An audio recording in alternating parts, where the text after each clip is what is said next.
watching the Jets-Miami game with the Jets winning in overtime 23-20. This is Charlie Jones, Todd Christensen. We're at Jack Murphy Stadium in San Diego, where with 6 minutes and 50 seconds, we have no score between the Denver Broncos and the San Diego Chargers. Denver in a fourth down situation with the backup punter, Mike Horan, just ran for the first down. They have the ball at the San Diego 27-yard line. Again, the scenario here is very simple. If Denver wins, they will be off next week. They will host the divisional playoff. If they lose, then they will play the New York Jets. They will host the New York Jets next week in Denver. I'm very surprised that the Jets were able to do that. Give them a lot of credit. And here is Gasser Green. The pitchback bobbles it, holds it. He's to the 25-yard line. San Diego's defense is absolutely dynamite today. Well, again, you know, you have to give a lot of credit to Ron Lynn and give credit to people like that, Junior Seau, who's coming all over the field. You can see right here, Green bobbles the ball in the backfield, but the left side of the line had done just such a good job that there wasn't pursuit until Gary Plummer nails him for only a 3-yard gain. Third down and 4, the ball at the 25-yard line. That man right there, I remember you said, the coaches said that potentially that could be the best linebacker in the history of the game. Boy, that's some statement. Elway being chased. He throws in zone. It is incomplete. Darren Carrington makes the defensive play for San Diego. Ricky Natile, the intended receiver. Fourth down, and the field goal team will come in. Charlie, I really think Darren Carrington was lucky here right at the end of the play. Take a look and see how he almost mistimes his jump. Watch, he comes out, and now he's coming down. He was lucky just to get a hand on that. And actually, Elway, quite frankly, was lucky because he just threw it up for grabs, and if Carrington timed it right, maybe he could have come up with a pick. Mitchell Benson was putting the pressure on Elway. Carrington, pretty good hang time. He was up there for a while. From the 32, an attempt of 42 yards.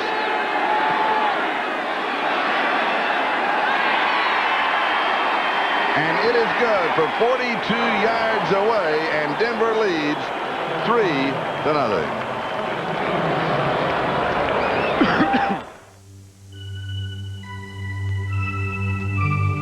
With the highest resale value in its class and proven Honda reliability,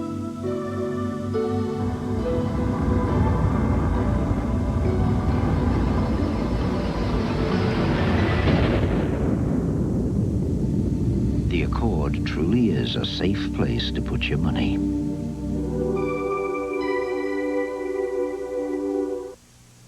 Those figures for the meeting, you don't like them? Some things are so reliable, they seem invisible. Confusing, right? They're fine. For the last 9 years, Canon has been the #1 choice for copiers of uncompromising quality. No, really, tell me. You can tell me. They're fine. I'm your friend, tell me. And if you haven't noticed, that's exactly how it should be. We're not friends anymore. From compact to advanced digital color to high-speed copying systems, the choice is Canon. Call 1-800-OK-CANON. At Braun, we believe even if you're not at your best in the morning, at least you can look like you are. Braun, the world's #1 selling foil shaver. To me, there's nothing better than winning a Super Bowl or a NASCAR race. That's why Interstate's my kind of battery. Get an Interstate battery from automotive service, repair, and parts centers everywhere and win with Interstate.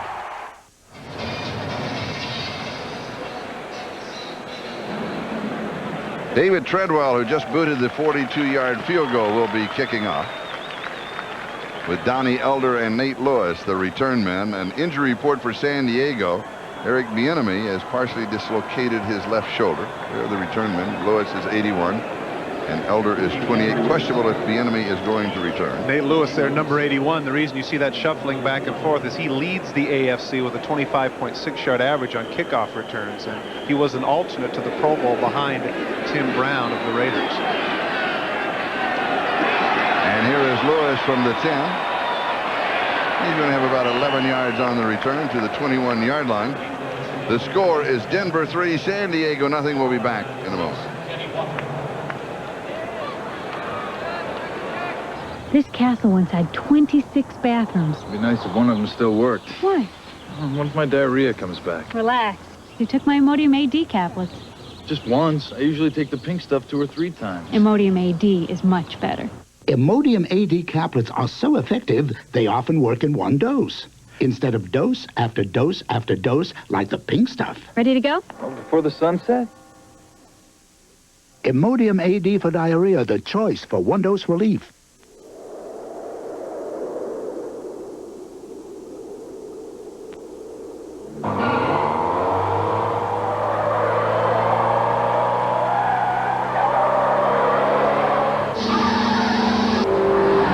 Nothing carves the road like the new Prelude from Honda.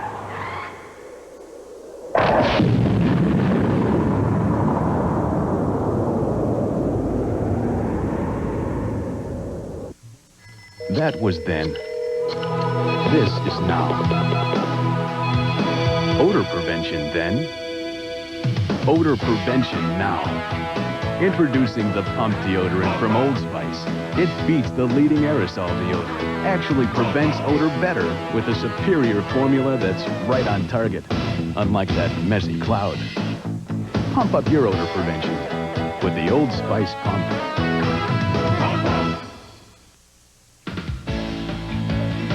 NBC Sports coverage of the National Football League is brought to you by Starter. Look for the stars and you'll find Starter. By Honda, who puts a driver's airbag on every new Accord, Civic, and Prelude and urges you to buckle up. By Interstate Batteries, now serving you with over 200,000 dealers across the U.S. and Canada. And by Bud Dry, dry brewed so it drinks light yet satisfies completely.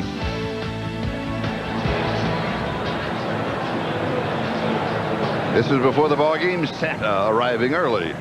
You're at Jack Murphy Stadium. Look at that landing. I got to tell you something. That's the only Santa I've seen with a washboard stomach. Look at that. Yeah, I mean, you have some serious muscles to take that. You jump out at 4,000 feet. Yeah. That's right. No, you can't have Dunlop's disease. Those for the uninitiated. Dunlop's being when your belly Dunlopped over the belt. Breeze back to throw. He airs it out. Has a man open. Can he get to it? No. Lewis incomplete. That's a tough one to catch, though, looking that far back. Did he get... Was it over the wrong shoulder? Every time I see that, I'm always reminded of the great game in 1977, the overtime game between the Colts and the Raiders when it was called Ghost to the Post, when Dave Casper ran a similar route to Nate Lewis. Not only is he looking back, he's looking back in the sun, and I know that John Freese would like to have that one back because if Nate comes up with it at 6. And he did have a couple of steps on the secondary. Second down and 10. The score, Denver 3, San Diego nothing. 5:08 time remaining first quarter. Ronnie Harmon checks into the offensive set.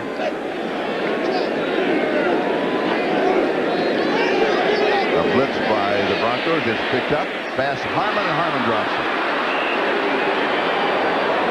Can't hold neither. They can't hold on the ball. Well, that to me is a big surprise right there. Yeah. If they had a position, Charlie, in the Pro Bowl for third down back, this would be my pick right here, Ronnie Harmon. 56 catches, and he averages 6 yards a carry. Looking like he's going on the out pattern. It's a swirl. He curls back in. Fools Simon Fletcher, hits him right between the 3 and the 3, and he can't come up with it.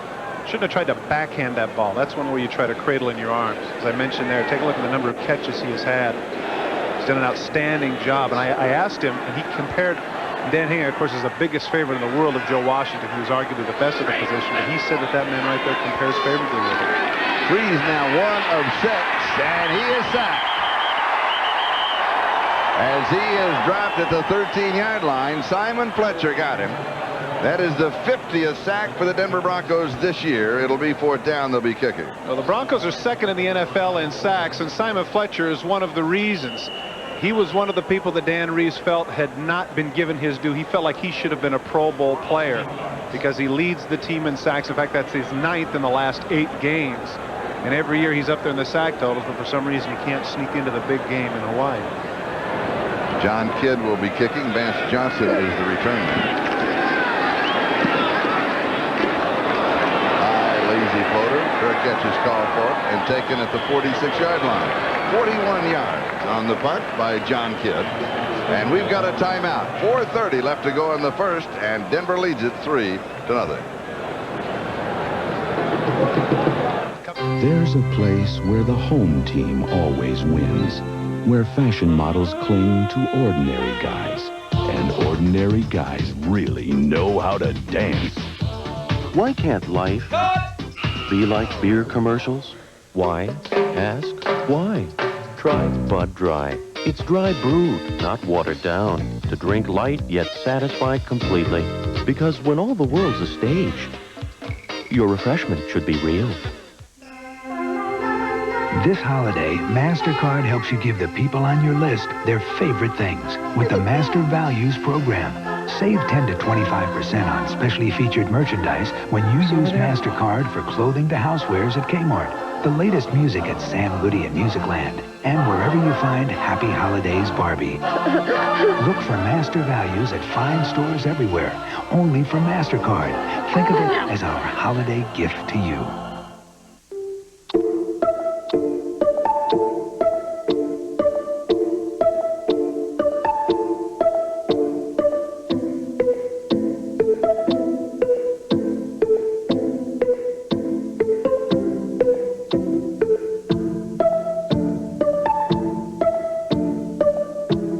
Designed to run like a watch. Just strap it on.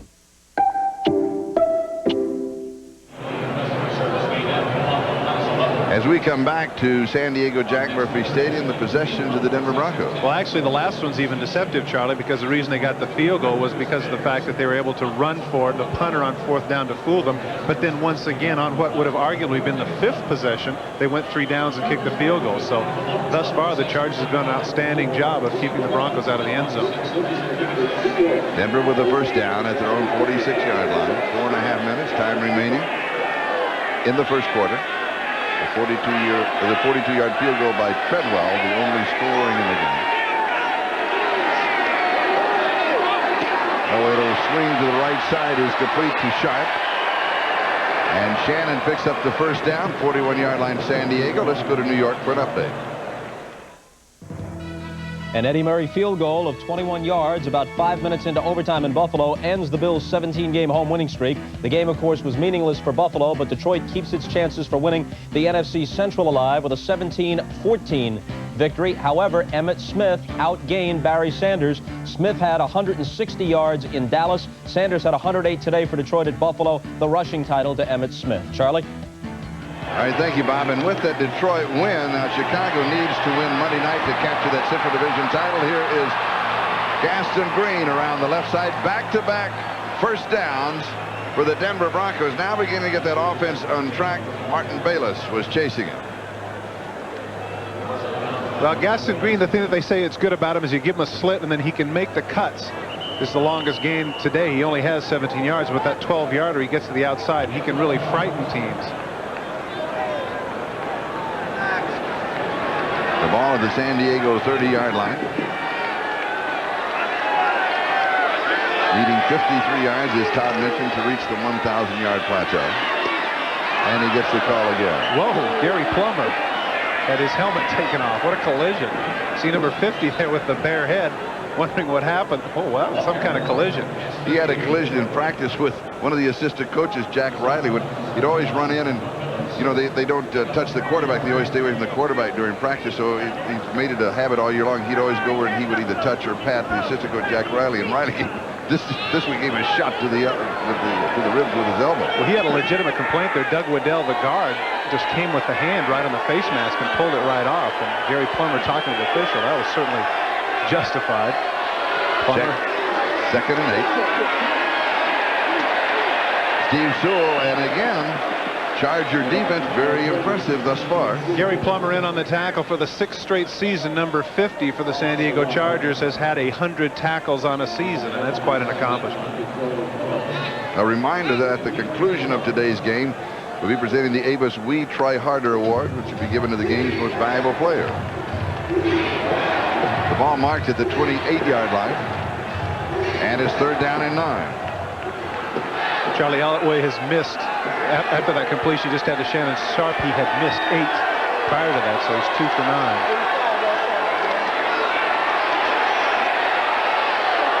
Incomplete. 2 Chargers had shots at a possible interception. Neither could get to it. Well, you can see Vance Johnson, their clutch third down receiver, on a crossing route, but they had some people waiting for him. Goes through the hands first of Junior Seau, 55, over Gilbert's head, and then Richard in the secondary had a shot at it, but couldn't come up with it. Now, this will be interesting. You mentioned that Treadwell had been having some problems with his leg. This is a pretty long field goal here, right between 45 and 46 yards, so this will pretty much test, I think, the limits of his range. Officially a 45-yard kick, and you're right.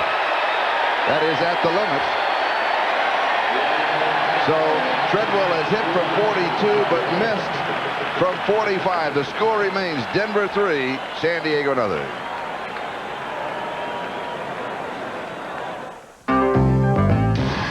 Images presented by Honda. The receiver's craft is based on an ability to defy gravity, to snare a spiraling sphere before it contacts the earth.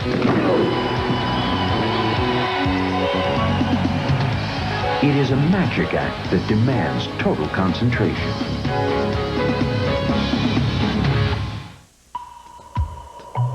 The aerodynamic shape seats 4 comfortably.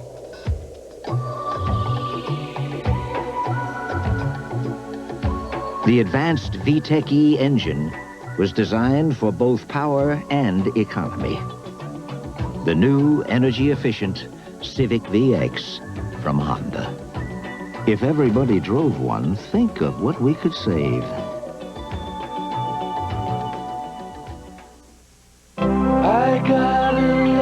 Dear USA, did you know there is a city wrapped in marvels, crowned by a living mountain? Paradise at his feet. Did you know the stones around her are treasures, and that her towers embrace the sky? In Catalonia, there's a magical city where the friends you make are friends for life. It's Barcelona. It's in Spain. Kickoff Championship Wednesday on NBC as Big East Power Syracuse battles the Buckeyes of Ohio State. The Hall of Fame Bowl, New Year's Day on NBC. Dan Reeves in his 11th season. You know, one of the things that impresses me about that's not down there, Charlie, is that since 1965, he has been in the National Football League as a player, assistant coach, or a head coach. In those 27 years, besides the things you see right there, he's been in 14 conference championship games. That is what you call a winner. With a big, giant W. Big W. Big W. San Diego trailing 3-0, first down. And here is Rod Bernstein, who had such a big game last week. And speaking of that, as he picks up about 6 yards here, let's go back to a week ago and a look at the 3 touchdowns that he scored. The first 2 with Marion Butts as the lead blocker. He cut in behind. That's number 1. Here is number 2 against Miami as he comes over the top and then from long range. Take a look at this crushing block coming up by number 89. Bang! You can see number 37, J.B. Brown down. He went to the one hand, and I was kidding him about it yesterday. I said, were you afraid that you weren't going to go the distance? He says, heck no, I got that speed. 2nd and 4. With the blitz, Atwater gets to the San Diego backfield before Freeze can hand it off. That's the second time that they've been able to come with a safety blitz and come unencumbered. Steve Atwater, the leading tackler for the Denver Broncos heading into this game with 138, just is completely untouched from the free safety position. And of course, Charlie, you know, in the old days when you thought of safeties, you thought of guys who were just a little bit bigger than the corners. The safeties for the Denver Broncos, Dennis Smith, 6'3" and about 200, 205. That man right there, Steve Atwater, 6'4", 217. And when we talked to him yesterday about the possible home field advantage, he said the fans at Mile High Stadium make all the difference in the world. We love to play there. 3rd down and 6. Freeze to throw, 4-man rush. Pass a little low, and it is incomplete to Lewis. It will be 4th down. Let's check the Budweiser 10-minute ticker. The Jets defeating Miami in overtime. Detroit beating Buffalo in overtime. Dallas downing Atlanta. Cleveland losing to Pittsburgh. Cincinnati wins. Tampa Bay wins. Kansas City leading the Raiders in the 2nd. Philadelphia leading Washington in the 1st. Phoenix leading New Orleans in the second quarter. And here it is Denver 3, San Diego nothing as we're nearing the end of the first period. Vance Johnson takes it at the 21-yard line, bobbles it, and then falls on it at the 23. 47 yards on the kick. He'll pick up a couple of yards on the return. And Denver will have the ball on the first down with 10 seconds to go in the first period. It's clear to me, Charlie, that Vance Johnson doesn't want to be back there. They just don't have anybody back there to return the punts. And that's twice now he's had some problems catching the ball. He catches the ball, a little unsure of himself. He's look at that. He's looking upfield, worrying about people that are going to hit him. He just falls on the ball. His 2 returns prior to this, he just slid under the tacklers. He wanted no part of those collisions. I think they got him back there just to get the thing done, not necessarily to make a big play. First down, Denver, their own 23-yard line. Broncos up by the field goal. And here is Gaston Green. And he will pick up 3 yards to the 26. Bert Grossman makes the tackle along with Junior Seau into the first quarter. We'll be back in a moment.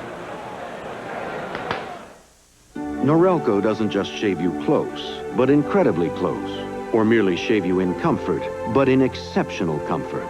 Because the Norelco razor's patented lift and cut system lifts the hair, so when it's cut, it can actually drop below skin level without the blades even touching your face.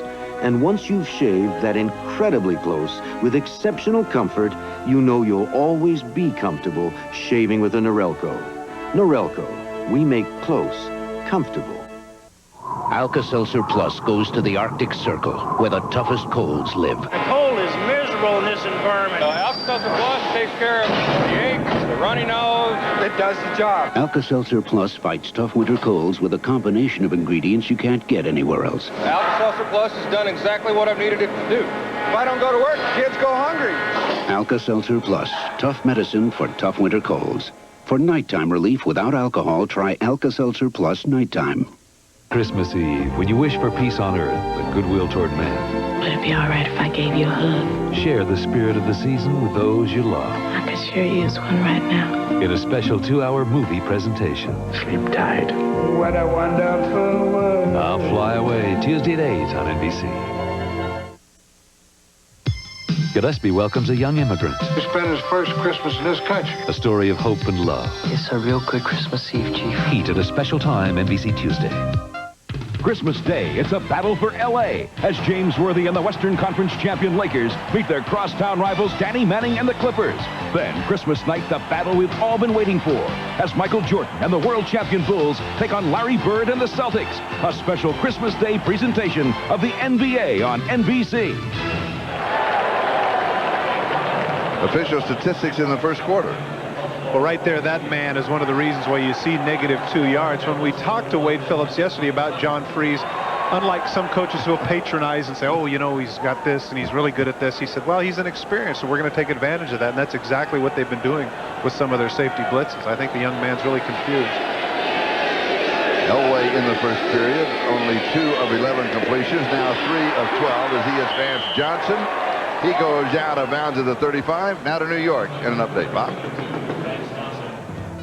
Here's the way the ball game ended at Dallas today, Charlie. Deion Sanders inserted on offense. As time runs out, he's the target for Chris Miller, but it's broken up. Dallas wins 31-27. Next round, Dallas plays at the NFC Central runner-up, either Chicago or Detroit. Atlanta's going to play New Orleans. The question is where. If New Orleans beats Phoenix, they host. If they lose, Atlanta hosts. Phoenix 3, Saints nothing, early. All right, thank you, Bob. Here it is Denver 3, San Diego nothing, and you're facing a similar situation. Pressure from the backside. Elway gets the pass off. Clarence Kay, the intended receiver. You'll take a look at that pressure from Henry Rolling, and Rolling does something that's very smart. Watch what he does after he hits Elway. Well, you're right. He puts his arms up. It's kind of like the guy in basketball who says, no, the ball didn't go off of me. Right there. Oh, hey, no, not me. But he fell off of it saying, okay, so he doesn't get called for it. He definitely could have put his helmet right on the 7 and really nailed him and drawn the 15-yarder. So it is second down and 10 at the 35-yard line. The situation here, of course, if Denver wins, they have next week off. They will then host the divisional playoff. If Denver loses, they will host the wild card, which will be now the New York Jets, and Houston will have the weekend off. Intercepted. San Diego has the ball. The pass was too high. And Darren Carrington has the interception. Well, this is certainly not one of John Elway's best days thus far. That makes him now 3 for 12, and Darren Carrington, number 29, the San Diego Chargers Special Teams Player of the Year, shows that he can play some defense as well. Good protection, but the ball just sails on Elway, and of course the receiver takes some punishment there from Bayless. Carrington cuts upfield with a turnover, enabling the Chargers to have good field position at the 39-yard line. San Diego's 4 offensive possessions have netted 3 yards total offense, no first downs, and each possession has been 3 plays and out. The Denver D has returned big time. Freeze, play action. He goes deep. Incomplete. Dimry had the coverage on Lewis. It'll be 2nd and 10 at the 39-yard line. Charlie, I like the fact that they're going deep, but this is only a one-man pattern. They had a 3 tight end setup, and Lewis is the only one in the middle of the field. Dimry has excellent anticipation in batting it away, but he was the only one out in the pattern. The Denver Broncos aren't foolish if they're not going to put some receivers downfield, and they're going to crowd it at the line of scrimmage. You can see right there, they've been crowding a lot of people, as you notice the statistics. And the one I like is the one at the bottom. 3rd down conversions, only giving up 31%. That's very impressive. And it's 2nd down at the Denver 39-yard line. Marion Butts is the running back. And now Freeze calls for a timeout. And you're right. The Denver defense has totally confused the young quarterback. We'll step aside for a moment. Denver leads it 3-0. Power. Applied intelligently, its effects are magnificent. Witness the Oldsmobile Cutlass Supreme. Powered by the world's largest 24-valve V6 engine and an electronic transmission. It's a car designed to provide a more intelligent standard of performance, measured not simply in miles per hour, but by a slightly different gauge, miles per gallon. Oldsmobile, the power of intelligent engineering. Because you believe these trucks shouldn't carry a spare tire. It's the right beer now. Because up here, crisp-tasting beer just comes naturally. It's the right beer now. Because when the whole gang gets together, there's no room for filling up. So reach for the Silver Bullet, the beer that won't weigh you down. It's the right beer now.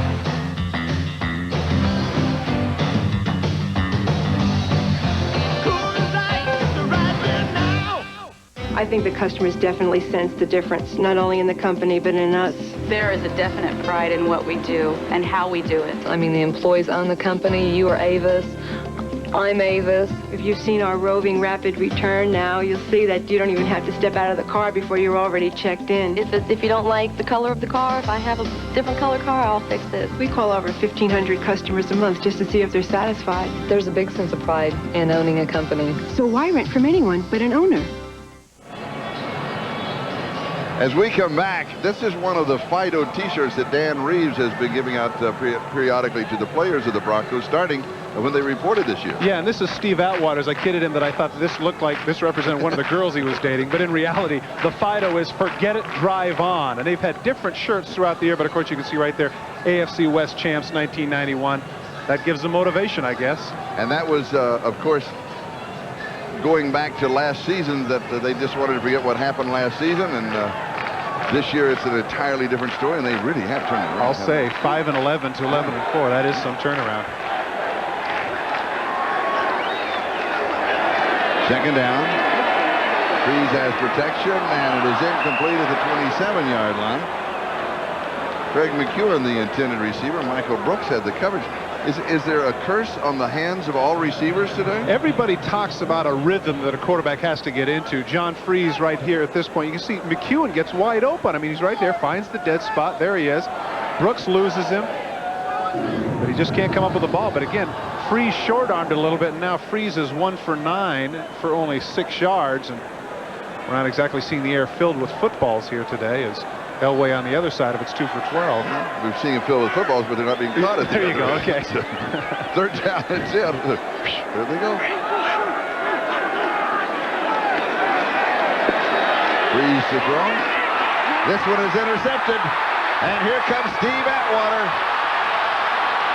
The man that was wearing the final T-shirt at the meeting yesterday, we borrowed it from him, has the interception, goes to the 25-yard line. His 5th interception of the year and a return of 50 yards.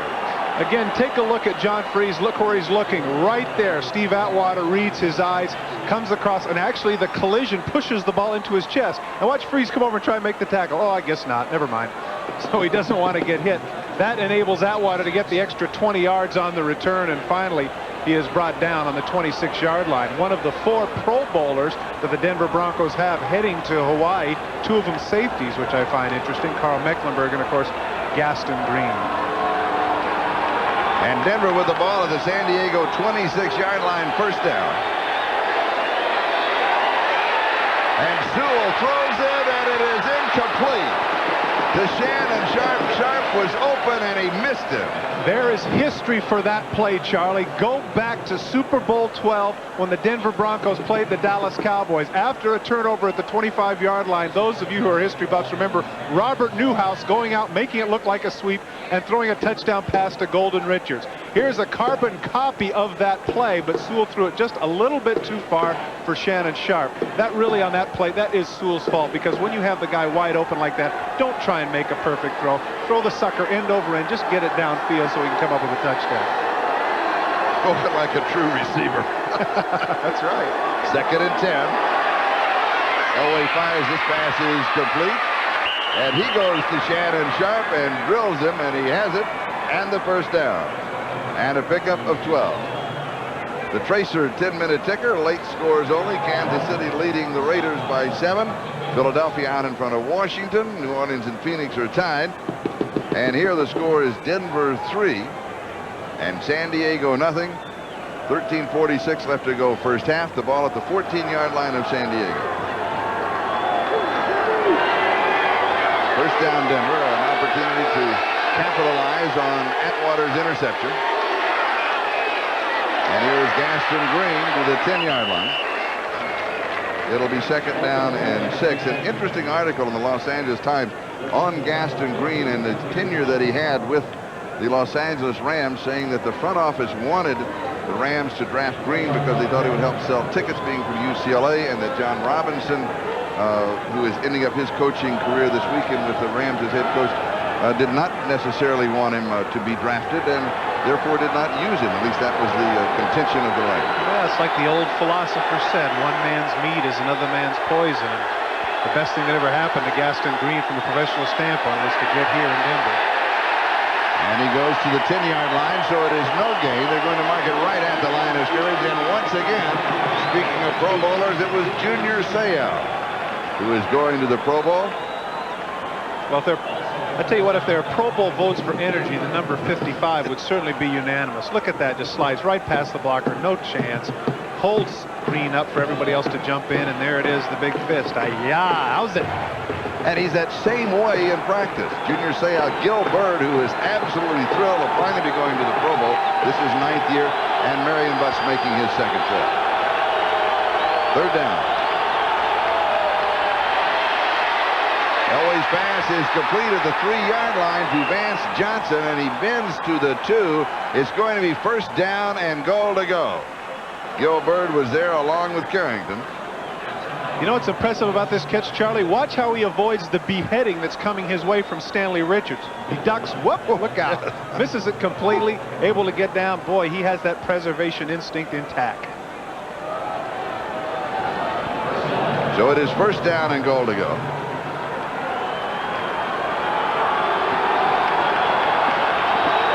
The ball just outside the 2-yard line.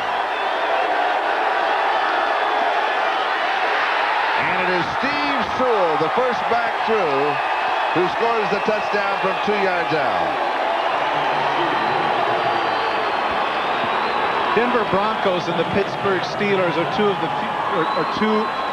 teams that actually use the trap play near the goal line. Everybody goes with the motion. Watch the defense evidently going with the ebb and flow, which is everybody pulling out. And once they pull out, there's nobody left. That's actually called a sucker play, where the center just lets the man go, and watch everyone go to the side, and there's nobody left in the middle. Sewell, with a little assist from Clarence Kay, gets into the end zone. And Treadwell with the extra point. It is good. The score is Denver 10 and San Diego nothing. 11:27 left to go, first half.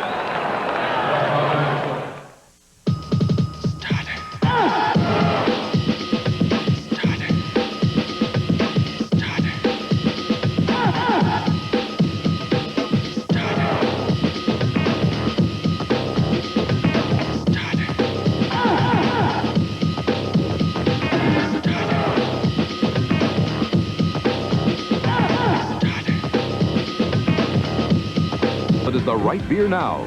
By the Diamond Tennis Bracelet. This Christmas, give her the gift of love, diamonds. And by Norelco patented lift and cut shavers. We make clothes comfortable.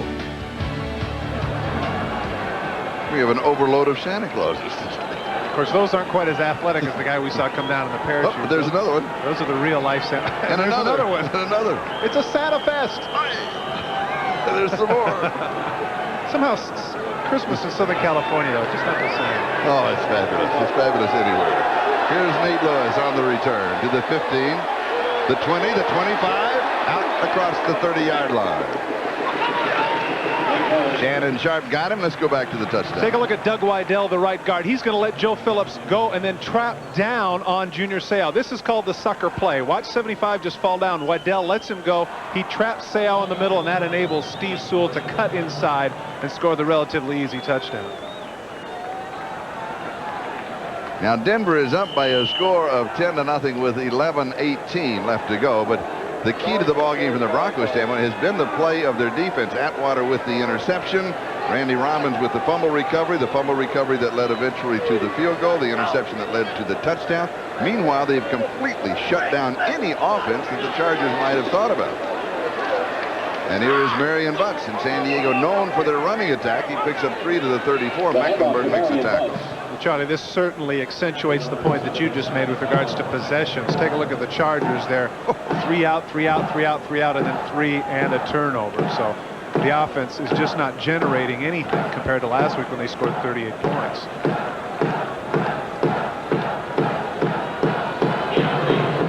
Dan Henning, the head coach of the San Diego Chargers, and of course many rumors involving the fact that this could well be his last game as head coach of this ball club.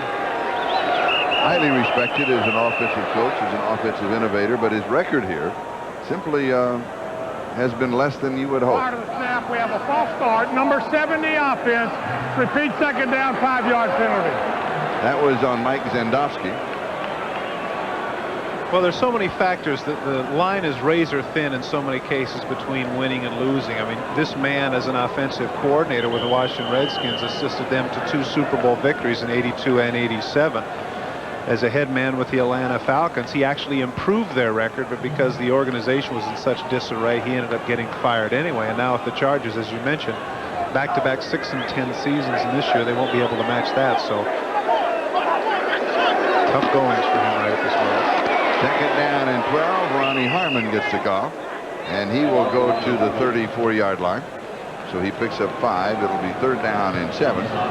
Dennis Smith makes a stop along with Randy Robinson. When we talked with Bobby Beathard, the general manager of the Chargers yesterday, about the situation as far as Henning is concerned, that he said that it was his decision. He has, of course, input from the owner, Alex Spanos, but he would make the decision and intimated that possibly an announcement would come tomorrow. Not today, not after the ballgame, not tonight, but possibly would come tomorrow.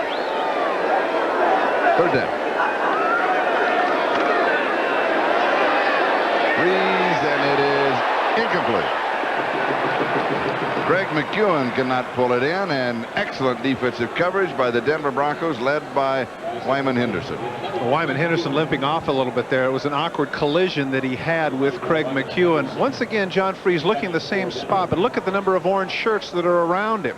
He almost comes up with a fabulous one-handed catch, but there's Braxton, Henderson. Right there you can see that leg getting caught by his own teammate, and that's why he was limping off. And once again, Freeze's ineptitude continues. The Denver defense has shut John Freeze down. He has completed only 1 of 11 passes with 9.5 minutes to go in the first half. And here is the kick by John Kidd. As Johnson backpedals to the 11, moves to the 15, runs into one of his own men. He's going to spin off and lose a yard. 55 yards in the kick and only a 2-yard return. We've got a timeout. We'll be back in a moment. Welcome back to San Diego Jack Murphy Stadium. This is Charlie Jones and Todd Christensen. Well, the quarterbacks, as we mentioned throughout here in the first half, are definitely struggling. They combined 6 for 27 for 61 yards. And again, give credit. You've got Pro Bowlers like Bird and Atwater and Smith in the secondary. And but those numbers are ugly. True. Hey, no, I'm reaching, Ben. They're still ugly. I mean, I don't care. No, you're wherever you reach. Here comes Elway. Incomplete. Michael Young cannot hang on it. It'll be second down. Ugly pass and an ugly non-catch. That almost turned into an interception off the back. Elway certainly threw it behind, but that could have been a catchable ball for Michael Young. Strangely enough, that man right there has had to deal with the fact that Vance Johnson has been injured most of the season. He hasn't had his key receiver. It's interesting to note that Michael Young leads the team in receptions with 42. You know, 42 in this many games. That's not even 3 a game. So he's really had to spread the wealth around. Elway, as he did at the first of the season, told us yesterday he's back to calling about 80% of the plays. Here is Gaston Green. And Green out near the 20-yard line. He says he likes to call the first and second down plays. When it's 3rd and 28, he turns to the bench, and his head coach and motions for them to send that play in. You know, Gaston Green, it was funny yesterday, his outfit coming in, the Denver Broncos, of course, like to wear coats and ties. That man right there had a all red outfit with kind of a polka dot tie thing working, and I could only think that maybe it was the Denver Fire Department that had lent it out to him. And it was that man right there, boy, he got a big charge out of it. He said he looked like the Joker. Yeah. I said he was styling, though. He was styling. Here is the blitz. Pass is complete. Ricky Nattil. 3rd down and 3. He was the hot receiver. Elway picks up the blitz and makes the play. Smiling right there and pointing to Ricky Nattil, telling him, nice job, way to pick it up. 84. As soon as he sees number 21, the corner comes off him, he has a short out route, and that's what he does. He turns quickly. He read Elway's mind. Coming up to make the tackle is Donnie Frank, but a little bit too late. That's a nice job by both quarterback and receiver to recognize the blitz. Of Darren Carrington, who was coming, and the ball at the 30-yard line, a gain of 10, and a first down. Gaston Green now 20 yards away from that 1,000 plateau, and he's getting closer as he goes to the 36-yard line. And we've got flags everywhere as players are being set. We'll come back to the Frazier 10-minute ticker in just a minute, right after we sort out all the flags. Sean Farrell, who'd been on injured reserve a long time, evidently had some wanted to get a little physicality in that he missed. Personal foul, unnecessary roughness. Number 63 on the offense. Watch the left hand of number 65 as he goes up and takes a whack. The minute that the official sees the hit up in the face, there's Seau and number 63 going out. Now watch that. Seau has a hold of his mask. Now watch Farrell. Watch the bang. Straight left jab. Larry Holmes will be proud of it, but unfortunately it's going to cost him 15 yards. And so the ball goes back to the 22-yard line.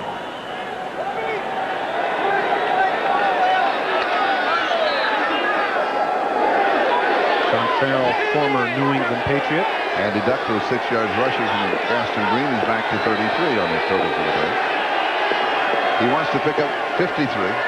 Here is Elway. Spinning out right. Throwing back to Green on this side. Gaston has it, and he is tripped up and down at the 25-yard line. Nice open Seau and Gilbert. Nice open field tackle by Gilbert. As you mentioned, over the last 3 years, he has had 27 interceptions rather since 1988, and he can't believe how he's at the top of the AFC list in interceptions the last 2 seasons. Has never made the Pro Bowl. You can see number 22 showing that he doesn't just make interceptions, he makes some nice open field tackles as well. And I was very happy for that young man who, over his career here in San Diego, has yet to see a playoff game, and now at least he's going to be playing some postseason football, albeit in Hawaii. Which is not a bad postseason place to be or to play in the Pro Bowl. Elway throws, and this time he is on target, and the pass is complete to Michael Young. Stanley Richard makes the tackle, a gain of 25 and a first down. And talking about Gilbert before the ball game, we had a chance to ask him about his reaction when he heard about the Pro Bowl. Well, I was basically coming out of a defensive back meeting early in the morning, and one of our linemen, Leo Goaz, who's a great friend of mine, came up to me and told me that his offensive line coach had given them the list, and he knew that I had made it. And I was still very apprehensive, to say the least, and I told him, don't play with me now, Leo, don't play with me, I'm too old for this. And then later on, at the special teams meeting, Coach Henning called me out of the special teams meeting and told me that I had been elected to the Pro Bowl. And upon hearing that confirmation from Coach Henning, I was just elated, because it's something that I feel is a real honor to be voted in by your peers.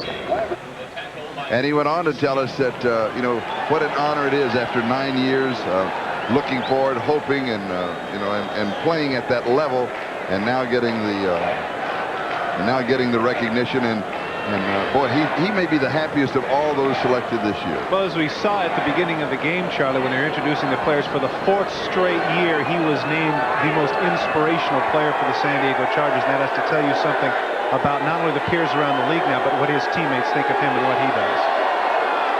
Gaston Green, as you saw, no gain. Here's the handoff to Sewell. He'll pick up about 4 yards. We'll go back now to the Schick Tracer 10-minute ticker. Second quarter, Kansas City now leading the Raiders by 10. That means, of course, if that stands now, that they play again next week in one city or the other, the city of the winner. Washington leading Philadelphia by 3 in the second. New Orleans in front of Phoenix. And also in that Kansas City Raiders game, Rinovich throwing the touchdown pass to Brown. And here the score is Denver 10, San Diego nothing. Just under 5 minutes left in the first half.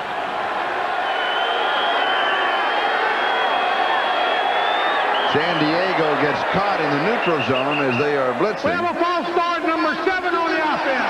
And they are pulled off by John Elway. He is getting called for a false start. He may have seen the blitz coming and decided that he would step away before the ball was snapped. Well, now Tom Dooley called this right away. Take a look at number 7. Watch his head. Watch his motion. All right. Once he bobs that head right there, that's what Tom Dooley says, and he said that he drew him off. Wait, let's do that again. He jumped right. No, I like that. Well, they had a safe. They had a blitz coming. The blitzers were already in the neutral zone. But he knew that. Watch his head. Watch his head bob. This is motion. That's right. Illegally trying to entice them off. I like it. Yeah, look at that head. Oh, yeah, he is on the shoulder. Yeah. Tom Dooley called it right away. There was no debate. Nice job by the official being assertive. Reeves, of course, disagrees with the call. It's third down. Well, what else is he going to do? Oh.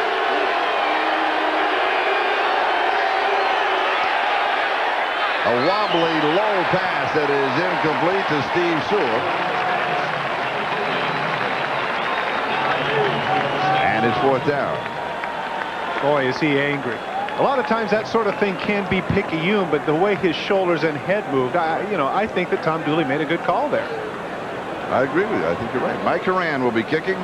Kittrick Taylor is the return man. If the vote is, Reeves is still going to vote the other way. Good catch. Fair catch is signaled for and then stepped away. And the ball is going to go out of bounds inside of the 20-yard line, which is exactly what he wanted to do. 33 yards on the kick. We'll be back in a moment. San Diego from their own 18-yard line. Freeze rolls out right, has protection, sets, throws back, and it is incomplete. McEwen wants the pass interference call, and he draws it from the far side. Now he doesn't know the flag's been thrown. Look at that. Oh, okay, all right, okay, cool. That's his reaction right there. Oh, okay, that's cool. Funny thing is that the official in the center of the field, because of the roll of the quarterback, was off to the left, and he wasn't able to see that coming in from the side. The side judge is the one that made the call. All right, pass interference. Number 27 on the defense. First down. And that, via the penalty, is San Diego's first down of the day, and it comes with 4 minutes and 4 seconds left to go. First down. See how close this is. The ball, he's waiting on the ball right there. Oh, he got it. Clearly. Yeah. Clearly before the ball got there. Good call by the official on the side. 27-yard line, first down. Screen, Harmon left side after looking right. Harmon making a good move, picks up 9, maybe 10 yards before Mecklenburg gets him. Now, you mentioned the fact he's not going to the Pro Bowl because they don't have a category for third down receiver, blocker, runner out of the backfield. Perhaps it's a category they should establish. Like eventually, a few years ago, they went to the special team, the return men. I think this is a good category. They should add it to the Pro Bowl. Well, yeah and no, because then what's going to happen is you're going to have, okay, the best left hash place kicker, and the best right hash place kicker, and the best third down rush from the inside linebacker. No, I'm just saying that this guy is an outstanding football player. I mean, he really is, and he is a specialist. Granted, he's not somebody that plays every down, but we can't have too many specialists in there. But he's becoming a game specialist. Therefore, the specialist should be in the Pro Bowl. Think about the difference, though, Charlie, 30 years ago. And, of course, you can appreciate this. 30 years ago, they didn't have substitution. They didn't have face masks. They played leather helmets. The record that was 40 years ago. A record that I contend will never be broken is Paul Hornung's record for scoring. A guy who scored 15 touchdowns, then also had 15 field goals and 41 extra points. I mean, is there ever going to be a guy like that anymore who throws passes, blocks, tackles, runs? There will be one. There will be one. Oh, sure. When? Just like there will be another Bo Jackson. Yeah, not in our lifetime. Yeah, but except for, you know what's going to happen with that is the minute he does have all those skills. Which is next year for some of us. The minute somebody has all those skills, they'll specialize it. Cool. You know they will. Cool. All right. Second down and 1. Denver out in front by a score of 10-0. Their defense is dominating. Here comes Harmon. And around the corner and down the sideline, and he holds his balance to the 43-yard line. A gain of 21 yards on the play. Well, Dan Atwater finally got it. Despite the fact that they have the two great big backs in Butts and Bernstein, Dan Henning told us that probably the most effective back throughout the entire season is that man right there. Watch the right side of the line. Watch Broderick Thompson do a nice job of pushing his man off, and now he cuts to the outside. Ronnie Harmon showing some pretty good speed, trying to tie rope down the side, but can't quite stay in bounds. Strong man at 5'11", 200 pounds. His physique reminds me of a Chicago Bear running back who wore number 34, who has similar dimensions, a man by the name of Walter Payton. Sandusky with a key block. Freeze pass this time is complete to Lewis. And now the San Diego offense, for the first time in the ballgame, is beginning to become on track. 2:45 and counting, and the hurry-up offense for the Chargers. I don't like this, Charlie. There's no need for them to hurry up. They still have 2 timeouts left. There's 2:30 left. Get your composure. Come back in the huddle. There's plenty of time, because the last thing you want to do here, if you end up scoring, is score right away and give another 2 minutes to the Denver offense. Take your time. You're okay. Here comes the blitz. Pass is complete to Harmon. Harmon to the 25-24-yard line. Harmon, most valuable player of the Chargers, doesn't like to talk to a lot of people. He's very quiet. A flag is down on the far side. His acceptance speech when he was introduced to the Chargers backers and given the award was, "Thank you." I like that. And then he said, "Oh." And everybody said, "What? What do you think?" We have an illegal formation. Number 67 on the offensive team is not on the line of scrimmage. 5-yard foul from previous spot, repeat first down. You know, it's interesting that you would say that with regards to Ronnie Harmon, because it reminds me of a Knoxism that we heard earlier in the season. He says, when what you do speaks loud enough, we don't have to hear what you say. Yes. In the case of Ronnie Harmon, that is certainly applicable. And so Harmon comes out, the ball back at the 36-yard line. It'll be first down and 15. As we will take the countdown now to the 2-minute warning. We'll step aside for a moment. Incomplete to Kittrick Taylor. And it will be second down and 15 back at the 36-yard line. Be sure to be with us. Domino Pizza NFL Live at halftime. Headed up, of course, as always, by Bob Costas. Tell you what, O.J. Simpson's earning his money. You know, yesterday we saw him in New York, and then today he's in Miami. He has to hop on that flight. Weather's better in Miami than it was in New York. Well, it was cold and windy yesterday. It was. Ooh, he's got some serious frequent flyer miles, huh? The juice. Second down and 15. Denver leading San Diego 10-0 as we come to the closing moments of the first half. This time the Chargers offense is cranked up.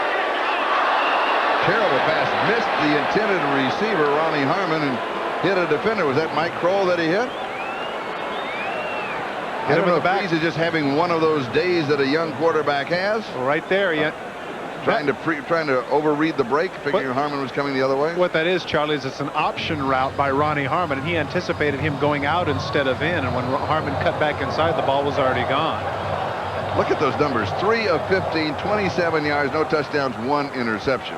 I'd like to see an intermediate pass here, Charlie. The Denver Broncos are not going to give up. I wouldn't anticipate 16 yards. See if they can get a 7 or 8 yard pass and get in position to kick the field goal.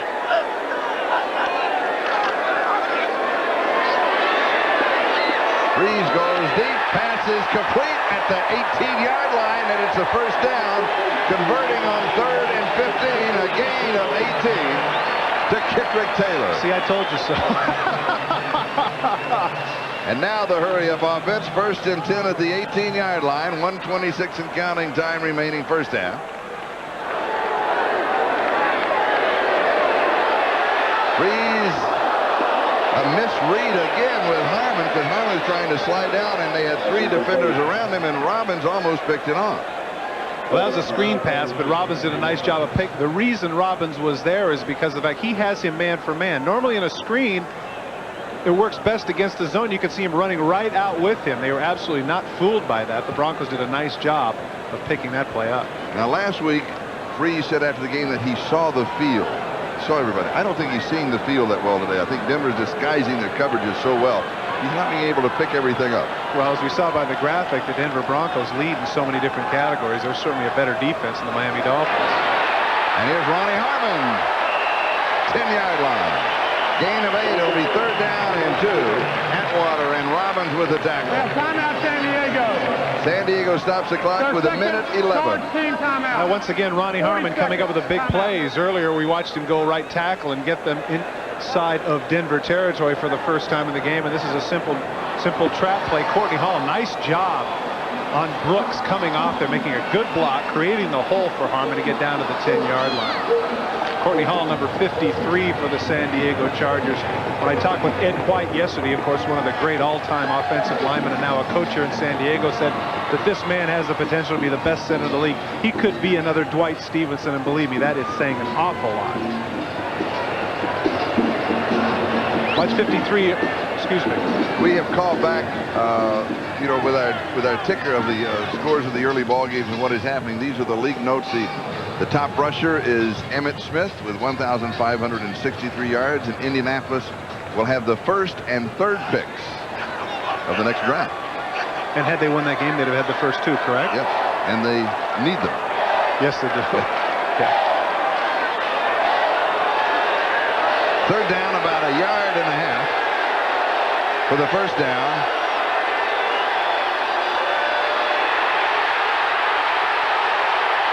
Stretching out with the ball, not quite making the end zone, is Rod Bernstein, who scored, as you saw earlier, 3 touchdowns last week. Oh, no.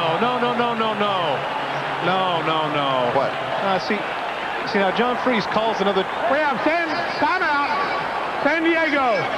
Their 3rd and final team timeout. See, Charlie, the 40-second timeout. That was a bad decision. He could have come up to the line of scrimmage, lined everybody up, and spiked the ball, and still had 3 plays to punch it in the end zone with the clock stopped. Now they have to debate whether or not the first play they can certainly run. But if the Denver Broncos were to stuff the Chargers in this situation with the clock running, they have to come all the way back into the huddle with a 3 tight end set and run a play. Now, Rod Bernstein does a nice job here. At 238 pounds, the rangy running back almost gets this ball into the... In fact, he gets it right on the goal line. You could have certainly debated that one. But as it is, in using the last timeout, they might have to throw an incomplete pass or something. If they don't get the ball in here, they're going to be in a little bit of trouble because they're going to have to hurry. Marion Butts is in. He will be the lead blocker for Bernstein. This is the formation that Bernstein scored 2 touchdowns last week against the Miami Dolphins. Now the official stops the clock and goes up. Bernstein has that big pad down his back. It looks like he has a card table under the back of his jersey, and he has a fractured transverse process earlier.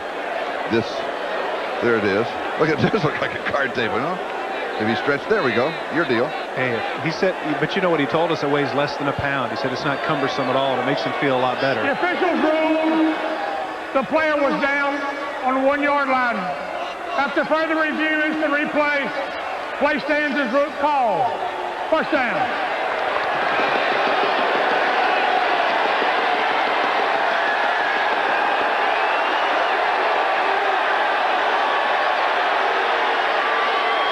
action fake to Bernstein. Pass is incomplete.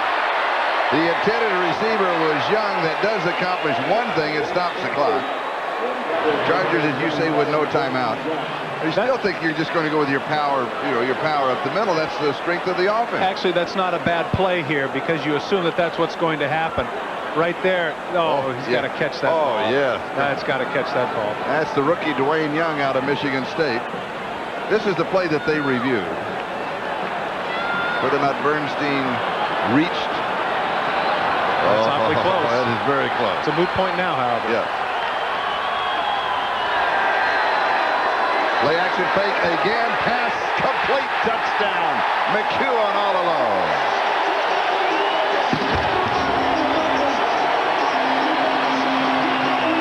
Even as poorly as San Diego has played in the first half, the Broncos cannot afford to have any kind of a letdown. Or San Diego is capable of doing to Denver what they did to Miami, and Miami coming here last week. If they won, they're in the playoffs.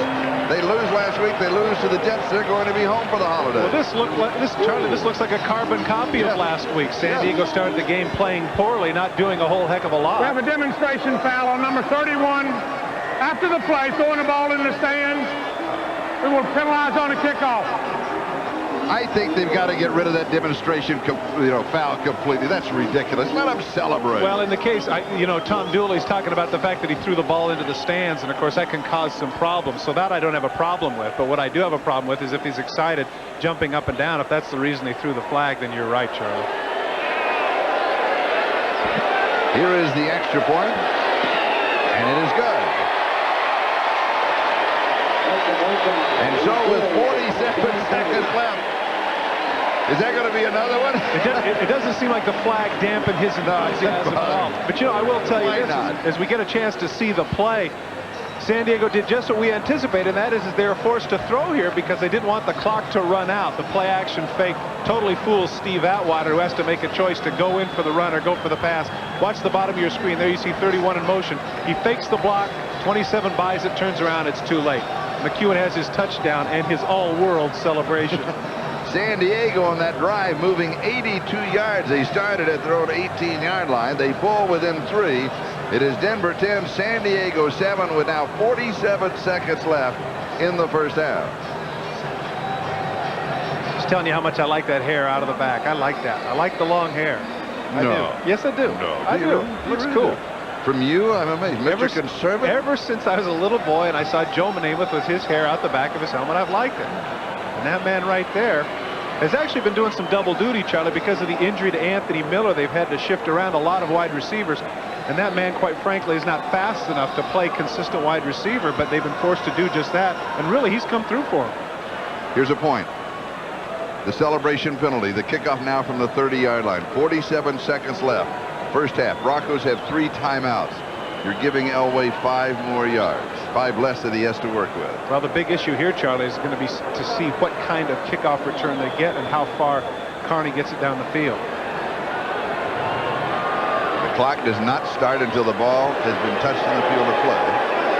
They send it to the 10-yard line. Here's Montgomery on the return to the 25, 30. Good return outside the 35 to the 38-yard line. So Denver will go to work at their own 38-yard line. Greg Clark making the tackle for San Diego. First down with now 40 seconds left to go in the first half. And again, the Broncos with all 3 timeouts. They're going to mark it officially. I said 47. Did I have miscalled? It's 37. Well, that was a low kickoff by John Carney, and that enabled a good return. And as you say, the Broncos now have excellent field position with all their timeouts. They can certainly get into field goal range. 7 in the secondary, anticipating the passing of Elway. Down with 4 wide receivers. Pass is complete. 41-yard line, maybe the 42-yard line to Steve Sewell. Carrington was there. Carrington did a very veteran play there, too, laying on top of him as long as he could to make the clock run. And now we have a flag, possibly a false start to be called against the Broncos. I'm surprised John wasn't going a little bit farther downfield there. Prior to the snap, we have false start, number 76 offense, 5-yard penalty, second down. called on Lanier. Kenny Lanier, this is his 152nd straight game. Left side right at the corner, yes. You can see number 76 a little bit too soon. One of two players, along with Dennis Smith, who have been there with Dan Reeves throughout his entire coaching tenure. And Elway heads for the sideline, lowers that shoulder, and picks up the first down as he goes down at the 48-yard line. You know, Darren Carrington, I think, anticipated that he was going to slide, so he's going for the big hit. Earlier in the season, when they played the Minnesota Vikings, John Elway lowered his shoulder and just ran over it. Look at that forearm. Whoa! Take that. Of course, people have to remember that John Elway, this isn't some wimpy quarterback. He told us yesterday he's about 218, and he's 6'3.5", 6'4". This is not a small man. And outside of Gaston Green, you could arguably say he's their best rusher. He is their best rusher outside of Gaston Green. Second man gets him. Now he calls for the timeout. Gee, what a surprise, Junior Seau. Bert Grossman really made the play, though, coming from underneath. He forced Elway out of the pocket and enabled Seau to get the sack. I think this is a... Watch the top of your screen. You're going to watch 92. Bert Grossman come in there and force Elway into Seau's waiting arms. I think there should be a statistic for that, Charlie, because a lot of times sacks can be really overrated, and Dan Henning made that point to us. There, Seau actually gets blocked. He's knocked down, and he's able to come up and make the sack. I mean, it's not like that was a great pass rush. That was an accidental sack. Grossman, his first 2 years in the league, had averaged close to 11 sacks, and this year he only has 5.5. One of the more engaging characters in the National Football League. He has an interesting set of bloodlines. He is the cousin of Randy Grossman, who those of you who are big football fans would remember was the tight end for the Pittsburgh Steelers, the pass-catching tight end during the 70s when Benny Cunningham went out. And, of course, he is now former Pitt first-round pick. A lot of first-round picks in the defensive line, don't they? He and Leslie O'Neal, and before that, since traded Lee Williams. Away from the shotgun, rolling left. And he airs this one out, 60 yards in the air, and it is incomplete. Carrington carrying on. He thought he should have had the interception. Time has run out. That is the end of the first half. The score is Denver 10, San Diego 7 at halftime, and we'll be right back after these messages from the NFL and a word from your local station.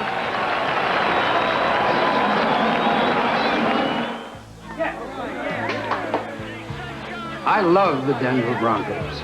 But when I can't make it to the Mile High Stadium, I like to have family and friends over to enjoy seeing Dan Reeves and John Elway work their magic right here on the big screen. Now, over the years, I've become a great fan of the NFL.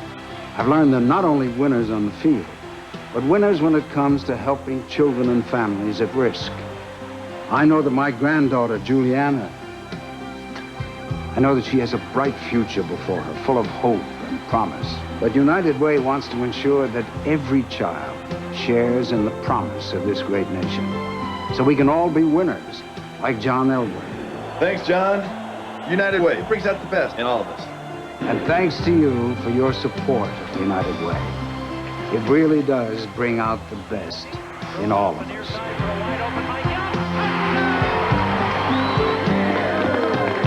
This message furnished by the National Football League. Tonight, here we go. It's America's hottest new show. Country nights where the music is live. With guest Vince. You know, that's like about 28%, and for some reason, neither quarterback has been able to get it going. But as a result of the drive by the Chargers by that young man at the end of the first half and the touchdown pass to McEwen, they're even though as ugly as they played, they're in the game. It's only 10-7. And San Diego will have the first offensive opportunity of the second half as Treadwell will be kicking off to either Donnie Elder or Nate Loas.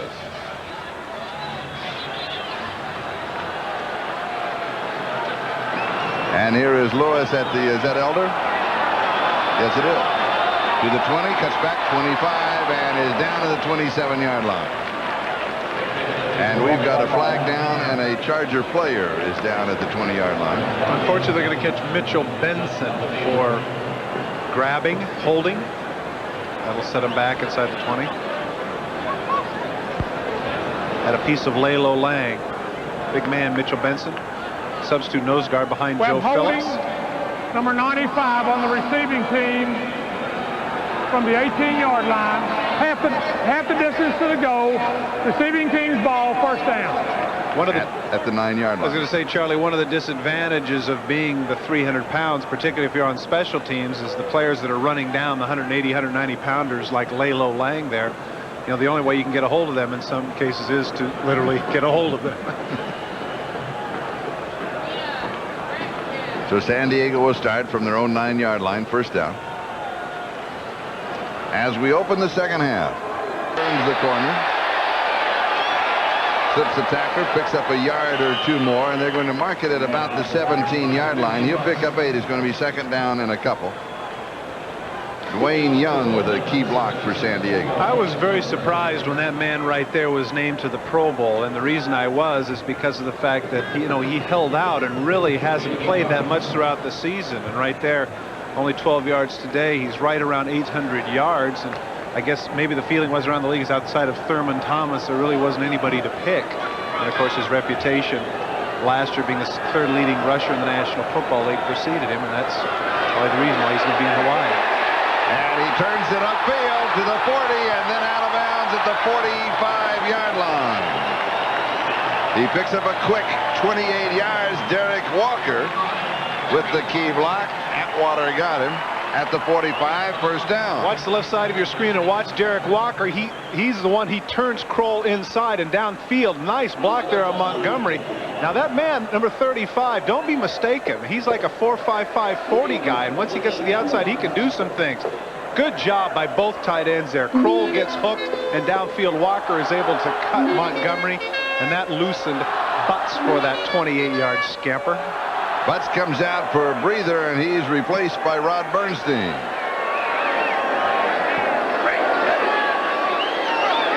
And here is Bernstein, and he is shut off on the right side. The defense simply waiting for him this time. There was absolutely nothing there. A loss of 4 to the 41. The defense led by Michael Brooks. Second and 14. Charlie, once again, the Denver Broncos took a chance, and that man right there, number 27, Steve Atwater, came on the safety blitz. Watch the left of your screen. You're going to see him come flying in. And, of course, they don't account for the safety. He gets in the way of the guard, and who the guard was supposed to block, he's supposed to come out and pull. And once Atwater knocks him down, that's one less blocker to lead on that misdirection play for the Chargers. And what it does from San Diego's standpoint, it takes him out of their running attack, second and 14, forces them to throw, which is exactly what Denver wants them to do. And they put pressure on Freeze, and they drop him. Simon Fletcher gets to him. That's his second sack in the ballgame.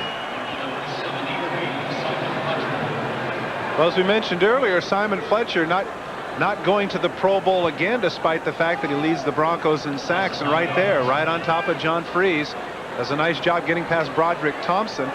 Thompson doesn't come out quite quick enough, and that enables Fletcher to get around the corner and get that angle he needs for the sack. And it's third down and 22. Now, this time of year, that always happens with coaches. Oh, so-and-so should have been. Oh, so-and-so should have been. The way he's playing today, he's trying to prove something to somebody. Hyman is in the backfield. Pass is complete down the left side to Taylor, and he is going to go out near the 45, which was the original line of scrimmage. And it'll be fourth down, and John Kidd will come in to kick. That may be a nondescript play, I know. Well, they're not going to get the first down, but that gives them a little bit more field position, adds another 12 to 15 yards in the punt of John Kidd. And they have to play field position at that point when you have that third and extra long. 5 punts, averaging 47 yards with a long of 56 in the ballgame.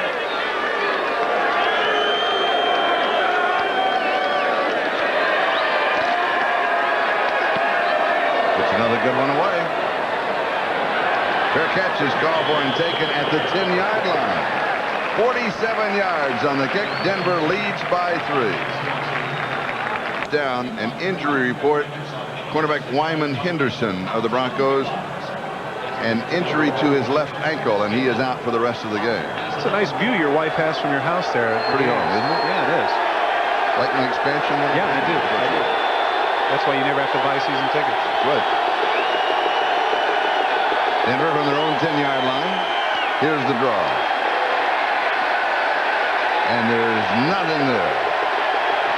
Gaston Green stopped once again by Junior Seau. Junior Seau has been all over the field today, which is his norm. Number 55. Little delay here, drop play. Lead blocker number 30 doesn't do quite the job. No, it just kind of in getting Seau out of the way. And of course, the coaches told us that yesterday, that was the problem with having Robert Perryman out. They didn't have the powerful lead blocker, and Steve Sewell, primarily a receiver, out of the backfield. Perryman, the blocking fullback for the Broncos, who is so important in that offense, is out with that knee injury and out for the rest of the year. And Gaston Green is going to pick up the first down, closing in on that 1,000 yards, 2 yards away from 1,000 yards for the season. I don't care if you get 1,000 yards in 20 games. That's still a great accomplishment. That's a round number. You know, that's true. I think it is. It shows some continuity. But by the same token, you know, you got to ask what Jim Brown said is true. Doing it in 12 games versus doing it in 16. And if you'd done it in 10, it'd been even better. That's one of the beauties of sports, the whole statistical thing. It's always fun to argue the point. First down, Denver. Broncos leading by 3, 10-7. Always pass is low. Sewell, the intended receiver. Richard had the coverage. Well, it's been Christmas here with us at NBC Sports. Day-night doubleheader in the NBA. On Christmas Day afternoon at 3 o'clock Eastern Time, the Lakers and the Clippers. Crosstown rivalry and semi-cross-country rivalry that evening at 9 o'clock Eastern Time, Boston and Chicago. 2 good ball games. Be a lot of fun to share that with us, along with your turkey, your dressing, and the Christmas tree. The Chicago Bulls 20-4, right where they left off. Elway's pass this time is complete. A flag is dropped way downfield at the 45-yard line. Vance Johnson caught the pass. Donnie Elder is the man who made the play, but we've got 2 flags downfield. In a lot of cases when it's that deep, it's usually defensive holding or it's delay of game. Well, delay a game against defense, they had 12 people on the field. Well, that's frustrating for Ron Lynn, the defensive coordinator of the Chargers, because they had a shot to pin them deep down, and now it appears that well, that's not going to be enough for the first down anyway. There you see Ron Lynn, somewhat beleaguered defensive coordinator. He was quoted in the paper talking today about the fact that, you know, because of the tenuous nature of the coaching positions there of the San Diego Chargers. We got delay of game. Too many men on the defensive team. We will repeat second down, 5-yard penalty. He, in effect, said what everybody else said with regards to coaching. He says they're all temporary jobs. True. So everybody's very cognizant of what the media and everybody else is saying about the possibility of the firing of that man right there. Second down and 5, the ball to the 26-yard line. He was a great storyteller. I've missed that. It's a nice man. Gaston Green, 31-yard line. And he has now moved across that 1,000-yard plateau, as we'll now check in with the, as I said, Gaston Green just over that 1,000-yard plateau. It's the 3rd straight year for a Bronco running back. The other 2 times it has been Bobby Humphrey. I would think that one of the awards that they give out is Comeback Player of the Year, and certainly this man would have to be a front runner for that, considering the fact that his 4 years in Los Angeles were somewhat ignominious.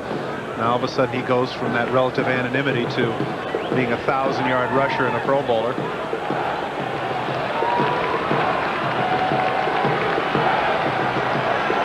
Arguments could be made for people like Lamar Lathan of the Houston Oilers. Everybody felt was a bust as a first-round pick, and now this year with over 100 tackles, 4 sacks, 3 interceptions.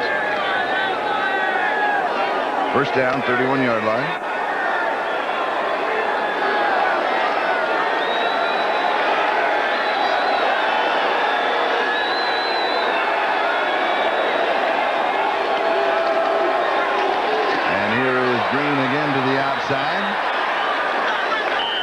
And he's going to pick up about 7 yards on the play before Junior Seau and Stanley Richard make the tackle. Now, the Broncos leading by 3. Are they starting to run a little time off the clock? Well, I think that has something to do with it, and I think that the left side, they found something on the left side of the line. Jeff Davidson threw a nice block here. Watch number 62.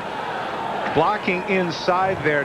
Bad guess on the part of Skip McClendon going inside, then enables Green to get to the outside. And even though Sale makes the tackle, it is 7 yards downfield. Second down and 3. And again, it is Gaston Green has the first down. 47-yard line. Picks up 9 on the play and the first down. Gil Byrd and Martin Bayless along with Stanley Richard all on the stop. And there's the clock. We're in the third quarter. Interesting, when we talked to John Elway yesterday, Charlie, I asked why Gaston Green had been struggling the last couple of weeks, and he said a lot of that had to do with the fact that they were trying to get other people in the mix. Trying to play Greg Lewis some and trying to get Sewell in there and trying to play different people. He said that a running back of his caliber needs to have rhythm. He has to be in there constantly. And this game, I think that's exactly what has happened. We've seen him predominantly as the only tailback here for the Broncos. And here he is again. This time he's going to lose a yard to the 46. And it will be second down and 11 as Gary Plummer makes the play.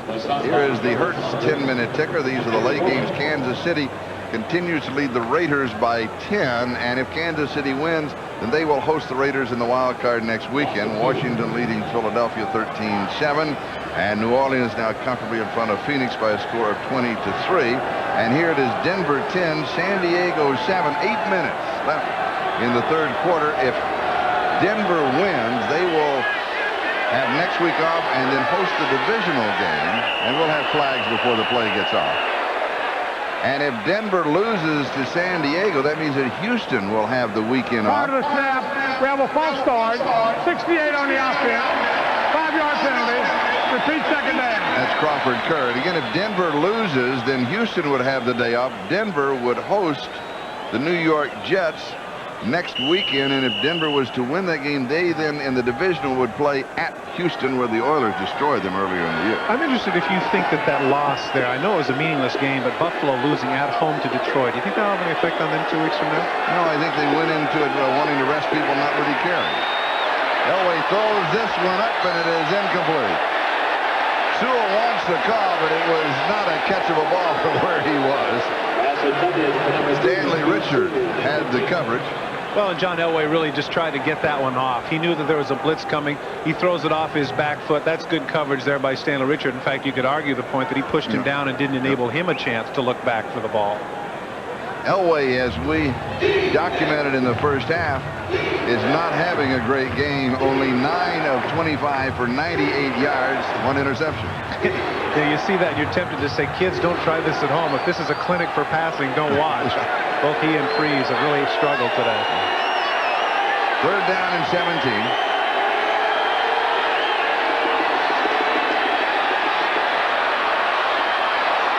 Elway throws it about 70 yards, and it is incomplete. Almost intercepted by Gil Byrd. Russell then had to turn defender and knock it away from Gil, who comes up limping just a little bit. He is bothered by fallen arches. Gil Byrd is. Turned around just a little bit. And because of the fallen arches and he limps off, he wears a couple of extra cleats, as you can see right in the middle of both of his football shoes. That would kill my feet, I tell you. Those really must be fallen, because that would hurt me. Here is Taylor on the return, and he is out of bounds. 39 yards on the kick, a 9-yard return. We've got a timeout, and Denver still leads by 3.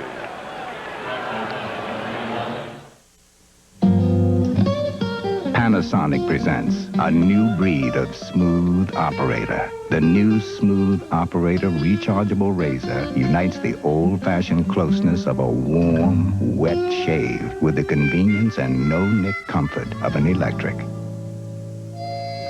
Don't try this with any plugged-in razor. Smooth Operator wet-dry razors from Panasonic. Smoother than you ever thought you'd be. It's wintertime at your Chevy Geo dealer. A great time to get big deals on Chevrolets. $1,000 cash back. Hey, that's worth more than my baseball card. During wintertime, you can get cash back or low wintertime financing with no payments for 90 days on Chevy. With deals like these, anybody can be a winner. Dad, it's Bob Euchre. Hey, kid, you want an autograph? No, thanks. Are you kidding? Sure you can have two. Great kid. See your Chevy Geo dealer today.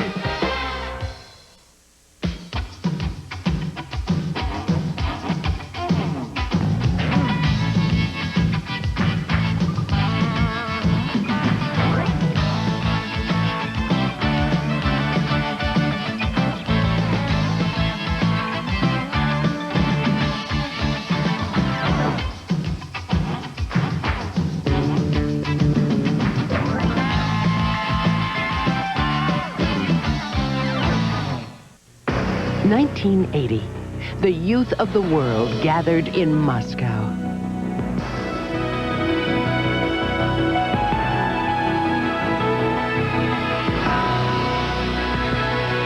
Everlasting memories.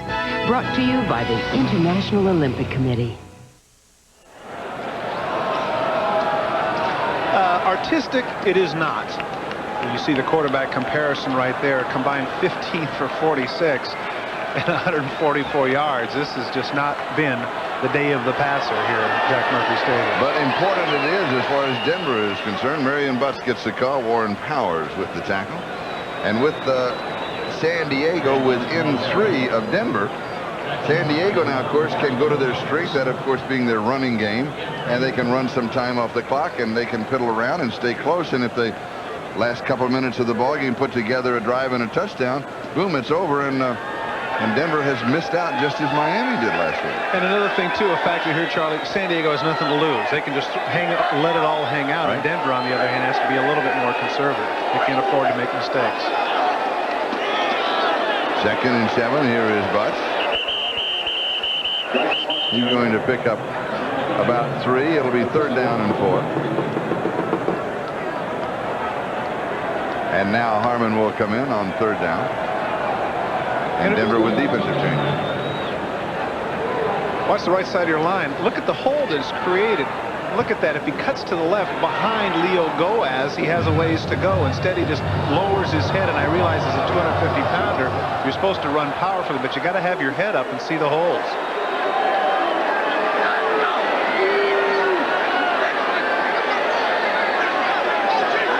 Derek Walker is in motion. Here is Harmon. Harmon slips 1 tackle. Second man gets him at the 31-yard line. So they lose a couple. Michael Brooks makes the play. It'll be 4th down, so John Kidd will be coming in. You know, it's almost as if, Charlie, the Dan Henning saw our graphic up there of Freeze being 6 for 20. I mean, he just did not for a pass at all during that series, and as a result, it's 3 and out. And the draw last week with Harmon was a very effective play for Dan Henning. And John Kidd, who is also, as you can tell by his numbers, been effective, will be kicking as we're moving on the 5-minute mark. Time remaining. We're in the 3rd quarter in the sunshine in San Diego. And another great kick. Well, he's having a good day. He really did. Taken at the 20-yard line. Johnson going to have about 4 yards on the return. 49 yards on the kick. 4 yards on the return. Back in a moment.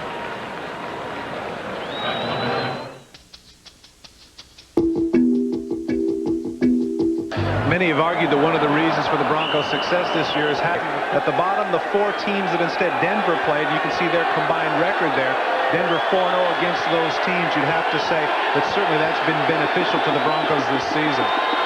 Denver from their own 24-yard line. Elway with play action. Says he's got a hold. Nobody knew he had the ball.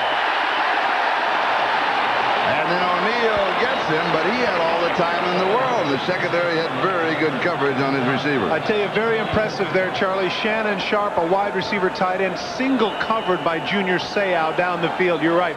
Great play action pass. But there you can see at the top right corner of the screen, Seau has Sharp on the corner. That's a middle linebacker covering a wide receiver on a deep pattern.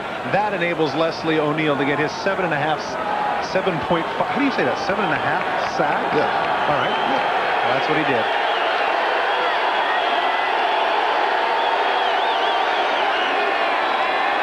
Here's Gaston Green. Green to the 25. Green to the 30. And let's see where they spot it. It is close to the 1st down. Cedric Mack got it. It was 2nd down. Poor tackling on the part of the Chargers in their interior. Gaston Green makes a nice cut, but both Gary Plummer and Joe Phillips miss him. Watch the middle of the screen. Watch number 50 and 75. They both have shots right there at Green. Just falls down. Both of them right there just fall down and don't even get a hand on him. And Green with the great speed cuts to the outside and gets the Broncos a very big 1st down. At the 34-yard line.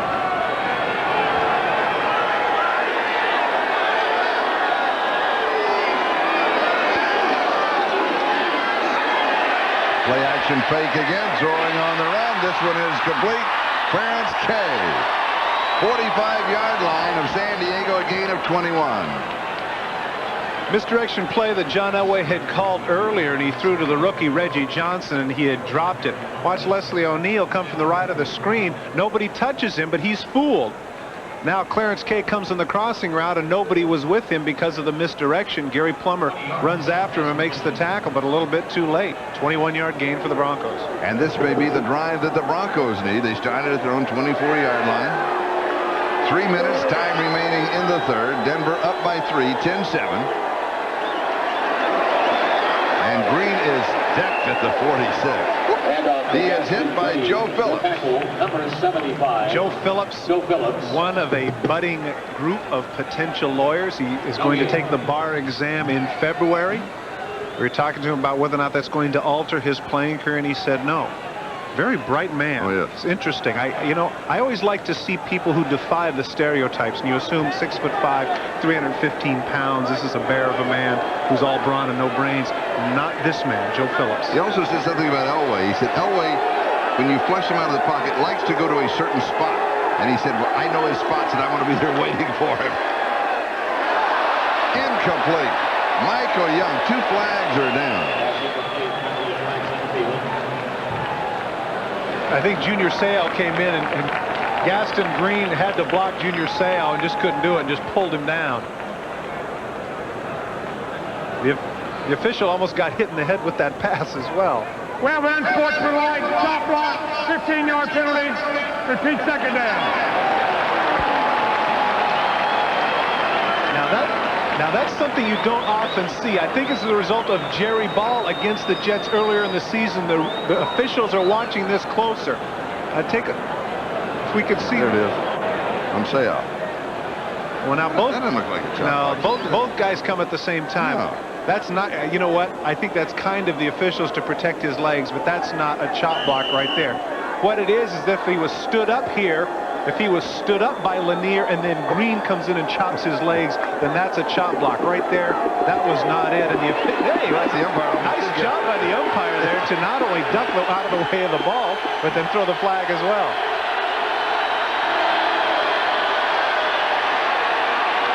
Elway again with good protection. Now he rolls right.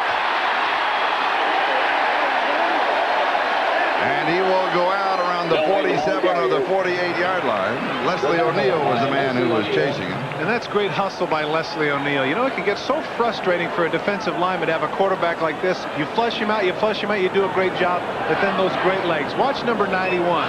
A man with reconstructive knee surgery. And he knows just what to, you see that? Watch the left arm. Now you figure that right there, if he doesn't trip him up and knock him down, that could be another 6-7 yards. Great hustle by Leslie O'Neal, number 91. Third down and 17. The ball at the 47-yard line of Denver. 1 minute and 50 seconds. And counting. Time remaining in the third. And we've got flags before the snap. Injury report on Donnie Elder of San Diego has a strained right shoulder. And he is out for the ball game. Part of the snap. Number 76 offense. False start.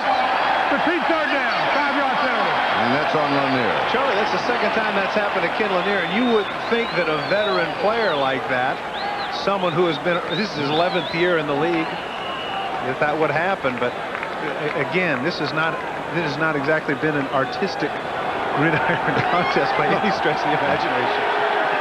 Important, yes. Classic, no. Yes, there you go.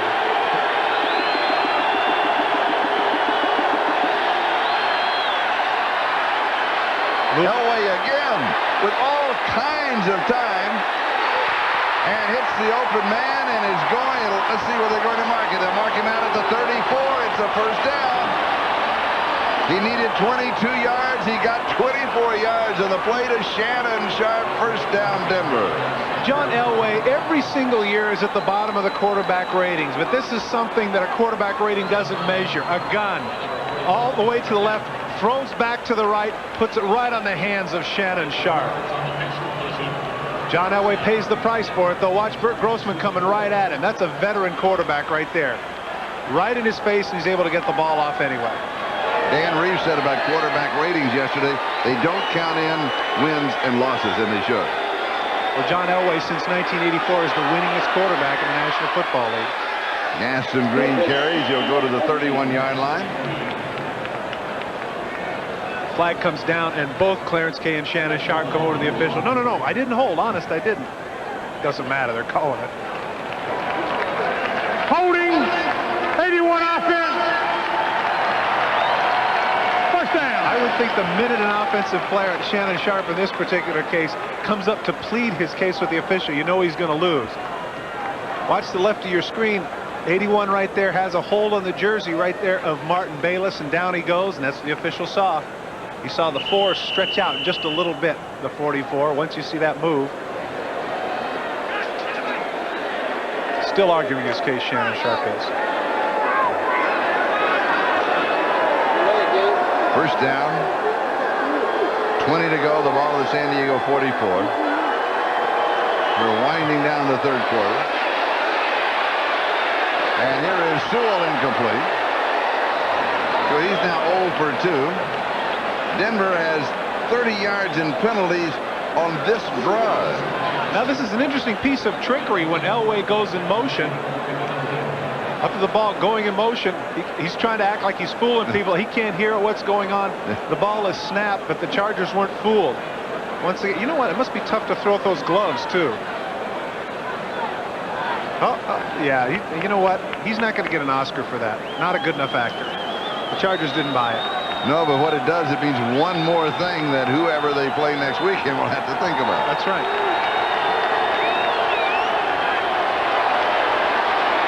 Elway, look at the time the man had. Has the man all alone at the 5-yard line. It is Michael Young. That is only his second catch of the ball game. He's dropped about 3. This one good for 39 yards, and suddenly Denver is at the San Diego 5, first and goal. Well, you just can't keep doing this, and that is in this case, they only rush 3 people. Look at the 3 people up there. He's got plenty of time, as you say. He scouts the field, pumps once. There's absolutely nobody there on Michael Young. And we take the countdown to the end of the third quarter. Into the third quarter. We'll be back as we start the fourth quarter. The scoring through the first 3 quarters. San Diego's touchdown coming with 47 seconds left to go in the first half. And the score remains as it did at halftime, 10-7, with Denver knocking on the door. First and goal at the 5.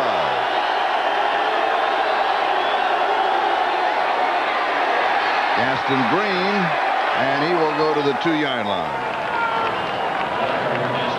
Second down and goal to go. Gary Plummer with the snap.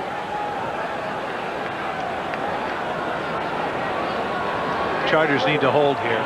If there's some way that they can hold the Broncos here to kicking a field goal, that would be a big momentum switch to their side, because then they could still stay within a touchdown. If the Broncos score a touchdown at this point, the way the Charger offense has been going, it doesn't bode well for them.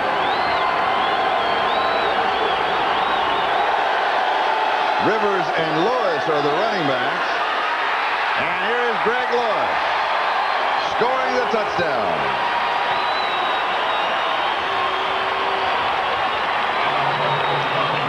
The rookie from Washington from 2 yards out.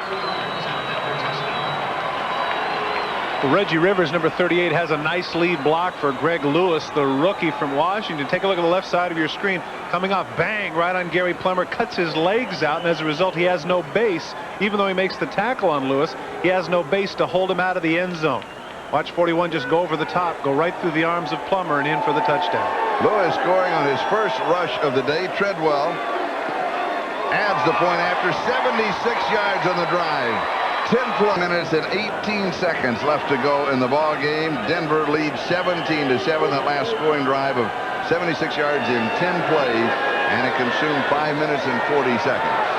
Off of the clock, and Ronnie Harmon is the return man. Now here is the reverse to Carrington. He's to the 20. Carrington to the 30. Across the 35 to the 38-yard line. 34 yards on the return. It's interesting. If you take a look at some of the numbers here, you'll see numbers that normally aren't on there. There's Marion Butts, Rod Bernstein is on the team, and Ronnie Harmon. Should have known something right from the start. Oh, this analyst missed that one. 38 on the 38-yard line. Carrington been having an outstanding day today, making his normal tackles on special teams. He has an interception in the nickel package, and right there, a 28-yard kickoff return. One of the reasons that Butts and Bernstein are on the return team is that Treadwell has been kicking off short this year, and they wanted to pick off one of the short ones and perhaps break it for a big return. McEwen has it and a gain of 9. It'll be second down and 1. Kroll with a tackle. Charlie, the Broncos here have to be careful to stay with what they've been doing. You get a 10-point lead, and sometimes you can get complacent, go into your zone, sit back a little bit, say we're not going to give up the big play. Whatever Denver had been doing up to this point defensively, they should stay with and not all of a sudden go into a shell just because they have a 10-point lead.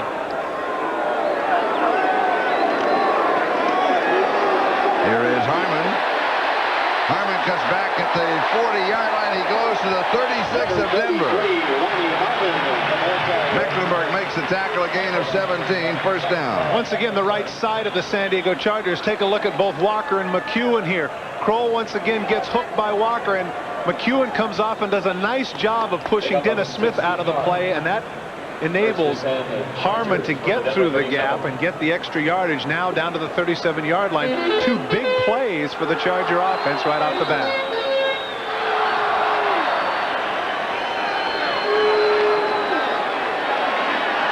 Freeze to throw on first down. He goes for it, has a man, he overthrows it. Oh, boy. Lewis got behind the secondary. That coverage is what the doctor ordered for the Chargers, and he had Nate Lewis wide open. You can see his reaction right there. He's talking to himself, I can't believe I blew that. He got behind Demery. No pressure right there. He's got it right in the middle of the field. Not that difficult to throw, just a little bit too far. Injury report for the Broncos. Tied in Reggie Johnson, a hamstring problem. He will not return. It is second down and 10, San Diego.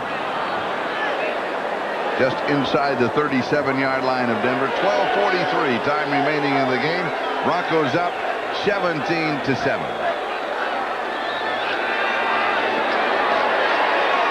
Freeze has a man open at the 20-yard line. It is Taylor. And suddenly San Diego beginning to find some holes in the Denver secondary. A gain of 19. They're picking on Demery. Well, again, you know, it's a situation, Charlie, where the Broncos are back in the zone defense. Freeze does a nice job of throwing it in the seam right here. That's not man coverage, that's zone. And even though it looks like he's beating Demery, the fact is that the Broncos are going a little bit conservative here defensively, doing some things they didn't do in the first half. And Demery has replaced Wyman Henderson at right corner, who is out with an injury. And it's first down at the Denver 18-yard line. Play action fake. Then pressure, just drops it over the middle, and it is dropped by Dwayne Young. It'll be second down. Now let's check the Miller Lite 10-minute ticker and a quick rundown of all the scores today. The Jets move into the playoffs, defeating Miami in overtime. Detroit beats Buffalo in overtime. And Dallas downs Atlanta.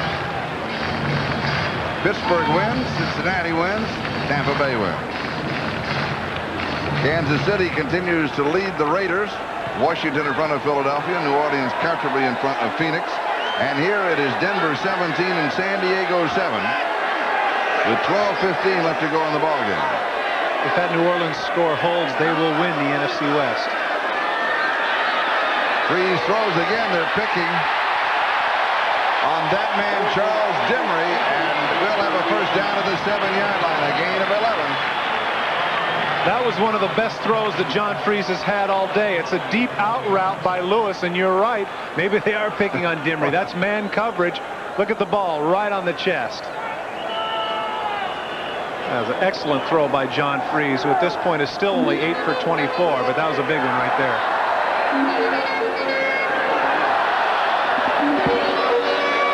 And so you expect first down and goal to go. Chargers, remember, scored 28 points in the fourth quarter last week. That was against Miami. You look for it to throw in that left-hand corner. And here is Bernstein. He lifts, reaches. Does he make it? You know what, Charlie? They're going to mark it just shy of of the touchdown. You know what's interesting, Charlie, is what the Chargers have done, throughout the first half and into the third quarter. They're going a lot with their 3 tight end sets. Very predictable, and the Broncos were able to handle it. Now, all of a sudden, they go with a 3 wide receiver set and 1 back, and they just move right down the field. So at the 1, it is 2nd down and goal to go. Butts and Bernstein. And Bernstein is met right at the goal line and pushed back. He does not go in. It'll be 3rd down and goal to go. Nice play there by Carl Mecklenburg. Another one of the Pro Bowlers for the Broncos. Watch the jump a little bit too far out. You can see Mecklenburg right on the goal line. Nice job on his 1 knee, holding Bernstein out. Excellent tackle there by that man, who has been all over the field, or has been in the past. Now he's playing pretty much the same position, inside linebacker. That's what Wade Phillips utilizes him a little bit differently than Joe Collier does, but he's still a terrific football player. 3rd down. Here's Bernstein. This time he is in with the score.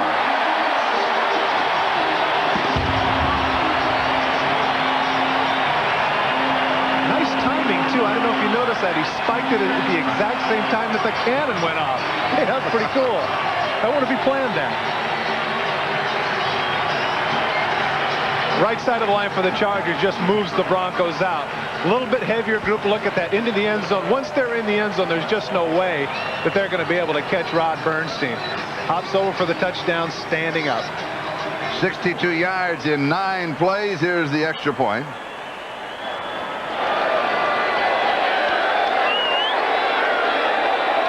A 14, the margin is 3. Is everything. Spike the cannon. That's great. That is great. You know what? He could never do that again in a million years. Time that up that well. 4 touchdowns in 2 games for Rod Bernstein. Montgomery on the near side. Russell on the far side. Set to return.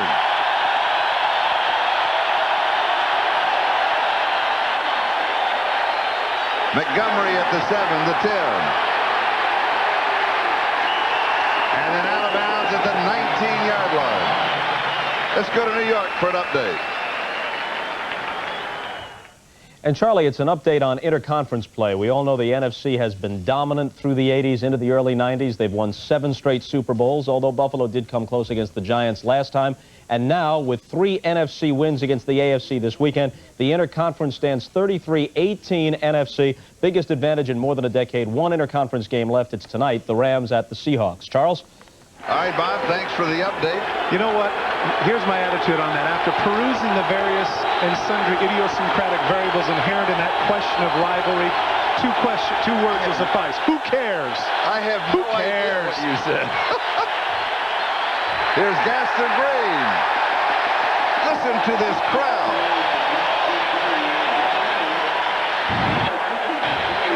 This is like a Denver crowd all of a sudden.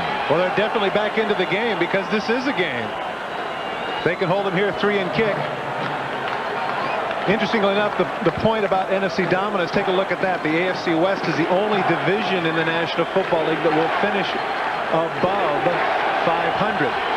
Says a lot about the quality of the teams in this league. And in this case right now, you have the division leader who is having to go nose to nose with a team that's only 4-11. Elway's dropped to the 10. Leslie O'Neal got him.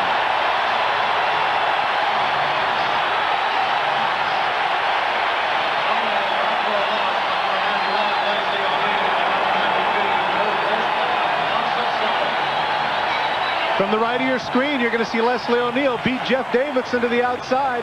He has the right angle, misses with the left hand, but the right hand comes back and gets a hold of Elway. Elway's record when sacked, the more the sacks, the worse the record. And he is beginning to feel the pressure.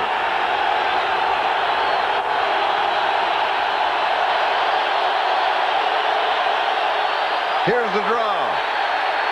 Sewell still going, And is going to come up shy of the first down. He needed 4 or 5 more yards. Couldn't quite pull it off. Almost did. But Charlie, just as we pointed out earlier when the throw was made by Freeze for the 12 or 13-yard gain, that's a big play for the Broncos because if they go for a pass and throw incomplete, they've got to punt from their 10. Now they're punting from the 24, and even though the Chargers will get reasonable field position, it won't be right at midfield.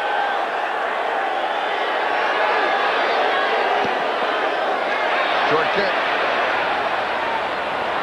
Oh, they give no, 15 yards on the roll. Oh, that's a bad decision on the part of Kittrick Taylor. The kick goes for 50 yards. Back in a moment. Taylor, you can see where the ball falls there at about the 42. Look at the feet at the top of the picture. They're 20 yards away. If he can just go up and make the catch and get a 5-yard return, there's about a 25-yard differential in field position. Now, as it is, the Chargers have to start instead of from their 45, their 25. First down. 8:22 time remaining. Freeze's pass is incomplete at the 42-yard line. So it'll be second down and 10. Lewis, the intended receiver. And again, they come back throwing at Charles Dimry. Well, Charles Dimry read the comeback route that time. He was all over Nate Lewis.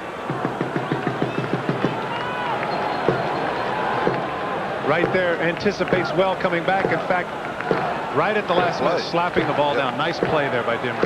Freeze now 9 of 26 for 95 yards. That's 95 yards to the air with just over 8 minutes to go in the ballgame. 1 touchdown, 1 interception. Second and 10. Back to the ground attack. Here's Bernstein. And he's going to get about a yard, and that's going to be it. Warren Powers makes the tackle. It'll be third down and long. Late scores only as we check the Miller Lite 10-minute ticker.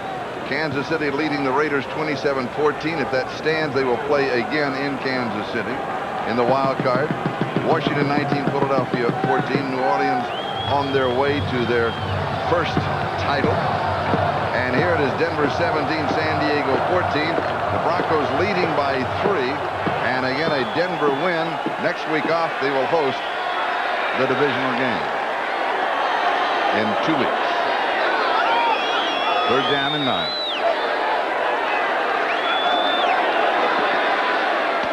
Almost intercepted. Oh. And that is Dimry, who had moved to this side. They're chasing him everywhere he goes. And if he could have held on, he would have had 6 points. Well, that's a bad series right there by John Freeze and the Chargers. That 3 and out is not what they needed at this point. They had the crowd back in the game. The first mistake, of course, was Kittrick Taylor's letting the ball bounce so far. But now that they didn't get any yardage here, the field position game reverts back to the Broncos, and they can feel a little bit safer with their 3-point lead and less than 7.5 minutes left in the game. John Kidd is kicking. Another good kick. He is having an outstanding day. Vance Johnson, fair catch, 26-yard line. 47 yards on that kick. We've got a timeout. Well, is that a belated gift for some of those who I picked for my Todd's Terrific? I have my all-pro team set up here that you'll get a chance to take a look at. Here in the offense, you can see some of the people, familiar names. The tight end Marv Cook for New England. Some of the offensive linemen, people you might not have seen before. People like Dave Lutz for the Kansas City Chiefs there. One of the guards. Running back and quarterback, I guess, are pretty much given. It's kind of tough to pick anybody. But Thomas and Sanders at those positions. Bruce Matthews at the center. And the wide receivers, Jerry Rice and Michael Irvin of the Dallas Cowboys. We'll get to the defense here in just a minute. Denver, first down. They come back on the ground with a handoff to Steve Sewell. A gain of a yard. On the defensive side of the ball, you get a chance to see some repeaters, but some of the people that we're getting to see out here today. My free safety is Steve Atwater of the Denver Broncos, and the inside linebacker, Junior Seau, number 55, that you're getting a chance to see. If you see a lot of Philadelphia and Houston people, that's because those are arguably the 2 best defenses in the National Football League. Seth Joyner on the outside for the first time, arguably one of the best defensive players, if not the best in the league this year. Second and 8, Elway to throw. Pass is complete underneath the coverage to Vance Johnson. Seau makes the tackle. It will be third down. They get a chance to see some of the special team people that we mentioned. The kicker, Jeff Jager of the LA Raiders, who set a record on the team for field goals to break George Blanda's record. Jeff Gossett, a net average of nearly 39 yards. Mel Gray of the Detroit Lions heading into today. He had a chance to be the first man in over 20 years to lead the league in both kickoff and punt returns. And the fire plug, the bowling ball, Eugene Seal, number 53 of the Houston Oilers, is my special teams choice. Third down and 1. Here's Sewell. And he has enough. He's got the first down. The clock continues to move. 5:45 and counting. Seau with the tackle.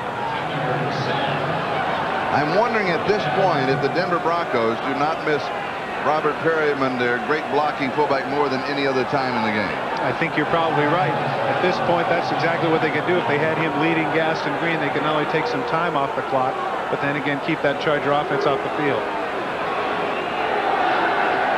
Of course, of that knee injury, Perryman is out for the rest of this season.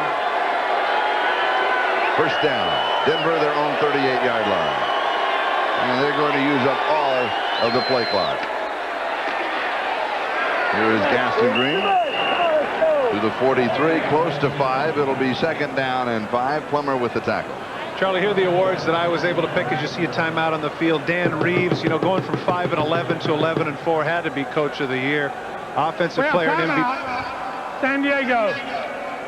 Number 24 called timeout. 40-second timeout. The most valuable player and offensive player of the year really wasn't that tough. It's tough not to like Thurman Thomas. Over 2,000 yards in yards from scrimmage. Defensive player of the year, I had to pick Seth Joyner. I picked him because of the fact that he was the best defensive player on the best defense in the league. Rookie of the year, I know that people are going to have a hard time with this, but when you come out of college and you can play offensive tackle in the National Football League right off the bat, you are really doing something. Many people feel like his teammate Leonard Russell, close to 1,000 yards this year as a rusher, should be, but I picked Harlow because of the outstanding season he had. And as I mentioned earlier in the broadcast, Gaston Green, coming from relative anonymity with the Rams, not having done much other than kickoff returns, to being a 1,000-yard rusher and a Pro Bowler for the Denver Broncos. Good pick. Good pick. Any you disagree with? No, I like him. I would say this. That's my Coach of the Year, but I really gave a lot of consideration to Dick McPherson of the New England Patriots. An outstanding job he did with that club this year. And that whole organization, I think the whole organization for the turnaround has to receive about a 4-star rating. Vance Johnson on the receiving end. Seal with the tackle. They will pick up the first down. The clock continues to move. Well, Vance Johnson has made a number of catches today, and I think that bodes well for the Denver Bronco offense. In the past, he had always been the clutch receiver for John Elway, the man he looked to in crucial situations. And when we talked with Dan Reeves yesterday, he felt that it was imperative that he get back as a focal point in the offense because they needed his efforts in the playoffs. The officials have stopped the clock as Seal now comes limping off for San Diego. Did you mention that Johnson has 4 receptions for 31 yards? I did not. Good. Well, he does. Okay. Just up to date. First down, Denver.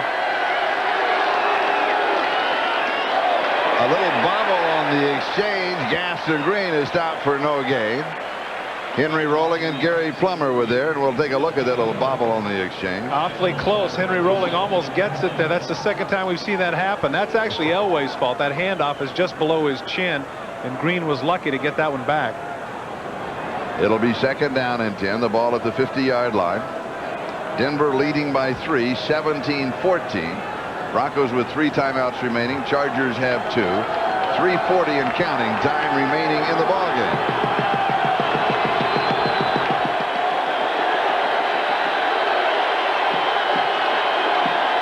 Elway rolling right, throwing, and it is incomplete. Vance Johnson could not hold on to it as we go to New York for an update. Charlie, Todd Marinovich has had some shaky moments, but he's hung in there. This is his 3rd touchdown pass of the day, his 2nd to Tim Brown, covers 23 yards, and the Raiders, with some time left, just a little bit under 3 minutes at the Coliseum, within striking distance, trailing the Chiefs 27-21. All right, thank you, Bob. Of course, if the Raiders can come from behind and win that ball game, then they will host Kansas City next week in the wild card rather than going on the road against them. 3rd and 10. Elway is sacked. Leslie O'Neal got him.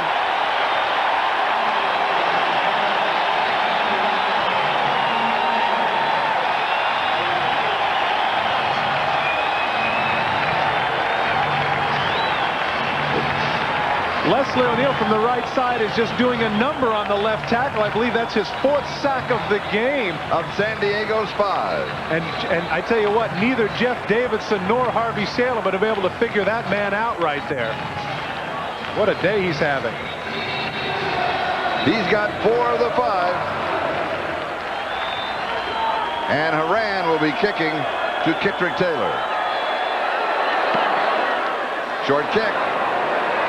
He lets it bounce again. He stays away from it. This time it takes a San Diego roll back to the 26-yard line, where the Chargers will have possession with 2:49 left to go in the ballgame. There is a happy man. And there's an unhappy man. Take a look at that record now. They've been sacked 5 times, and that's his record. It is a losing record, but that would mean now that Freeze has to take his team down the field and get him in the end zone. The Denver defense has been outstanding today. Or get him down the field goal, and we go to overtime. Another possibility. Yeah, I'm an all-or-nothing kind of guy. Chargers from their own 26-yard line. First down. To Harmon. Harmon to the 30. Slips another tackle. Harmon to the 33, maybe the 34-yard line. Where it'll be second down and still a couple to go as Mecklenburg and Lang make the stop.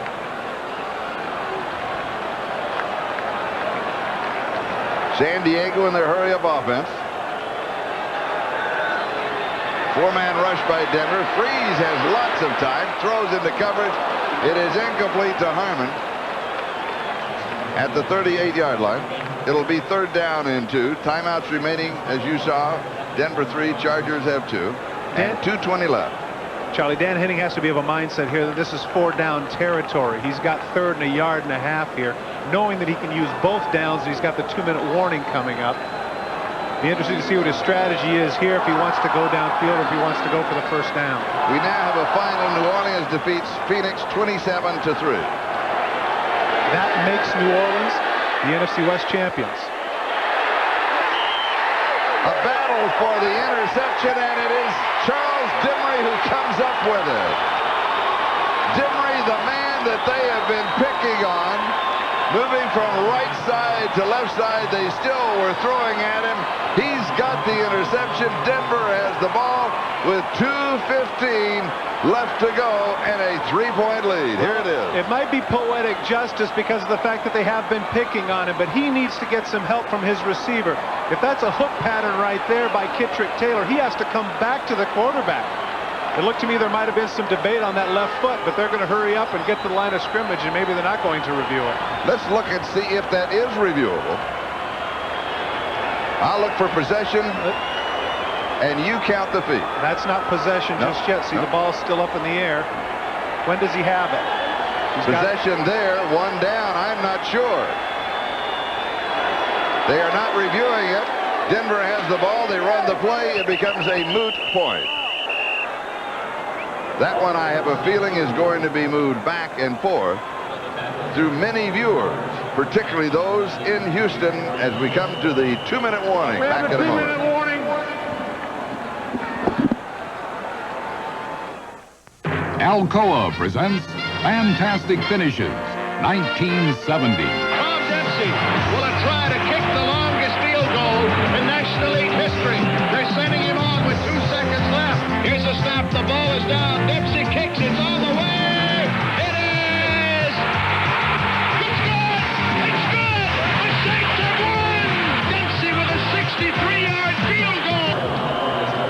And you are looking at one of the happiest of all of the Denver Broncos, President and Chief Executive Officer Pat Bowlen. Notice he's very concerned with Wyman Henderson's ankle. But of course, if the results remain the way they are at this point, if they can hang on and win, of course, you get 2 weeks to rest it. Elway is dropped. He was sending one wide receiver deep. Everybody expecting the handoff. We have timeout for Cincinnati. Excuse me, for San Diego. Now, I'm interested. He was rolling out Second timeout. He was rolling out to pass. I wonder if that counts as a sack. Because if it does, that would be Leslie's 5th sack of the game. While we have this timeout, let's go back to that interception by Charles Dimry. Now watch when he turns around. Right there, he doesn't quite have possession. Now when he turns right there, does he have possession? That would be the debate. If he has possession right there, then yes, both feet are down. And we can't quite get an angle of that, but it appears that he did, and as a result, it was the right decision by the official. And a little program note for you. NBC tonight will start it all at 7 o'clock Eastern Time with Erie, Indiana, followed by the Torkelsons. And then Hot Country Nights. And Sunday night at the movies, A Mom for Christmas. The official report is that Elway has been sacked 6 times, and Leslie O'Neal has 4.5 of the sacks. Picky, picky, picky. Third down. They can hold him here on this play and call the timeout. Still got a shot at it. Here is Sewell. And everybody turns around and calls for the timeout. And that stops it with 1:49. That's heads Well, up. timeout, San Diego. Their third and final team timeout. San Diego sold out here. I would imagine if they'd have had a play-action pass, they would have fooled everybody on the planet, at least certainly everybody on the field. But they went with the play and forced San Diego to use their last timeout, which is in effect all the Broncos wanted to do at this point and not taking chances. Now Dan Henning has to come up with a scenario here in the last, I would guess, approximately a minute 40 to minute 45 for his quarterback John Freeze, how he's going to be able to go some 50 or 60 yards to get the Chargers into field goal position.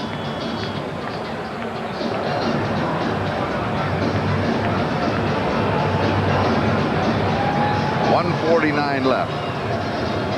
Kittrick Taylor, who let an opportunity get away from him earlier, is the return man, as Haran will try and drop it around the 10-yard line, forcing the Chargers to go as far as possible.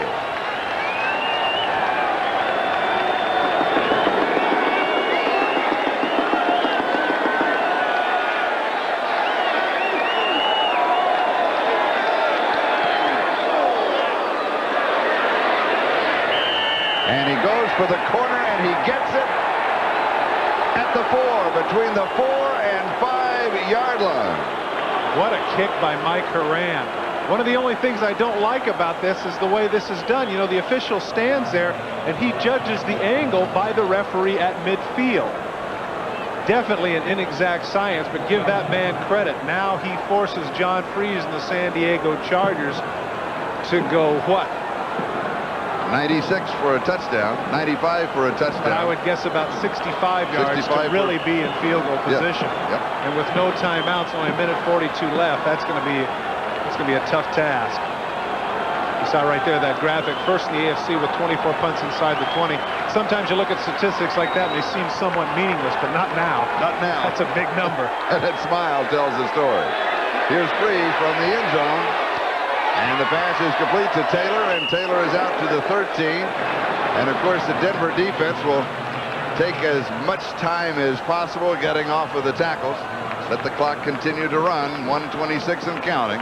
No timeouts for San Diego. Second down and a yard.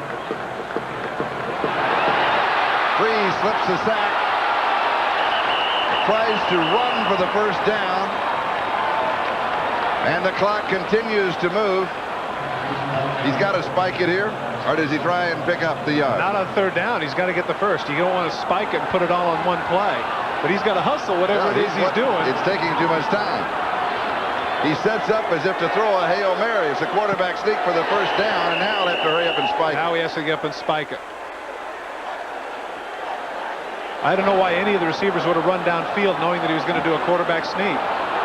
Final, Kansas City defeats the Raiders 27-21. They'll play again in Arrowhead next week. He has the first down. It's incomplete. That stops the clock now with 35 seconds left to go. The replay of the game, the Canon camcorder replay of the game, the interception by Charles Demery. Chargers had picked on him all afternoon, and this stopped what might have been a big drive for the Chargers. Just nipped it in the bud. And the employee owners of Avis salute the game's most valuable player, Junior Seau, the winner of the We Try Harder Award. Avis, the official car rental company of the NFL. Well, he does play harder, doesn't he? He does indeed. Second down. 35 seconds left. Freeze dumps it off to Harmon. Harmon does not get out of bounds as the Chargers try and beat the clock. Ronnie shouldn't have made any moves there. He should have made a beeline for the sidelines instead of trying to cut upfield and get extra yardage. Third down. Going deep, and this one is intercepted. Lilo Lang with the interception. And he runs out the clock. Yes, Denver has it. The final, Denver 17, San Diego 14. It wasn't pretty, Charlie, but the fact... Right on the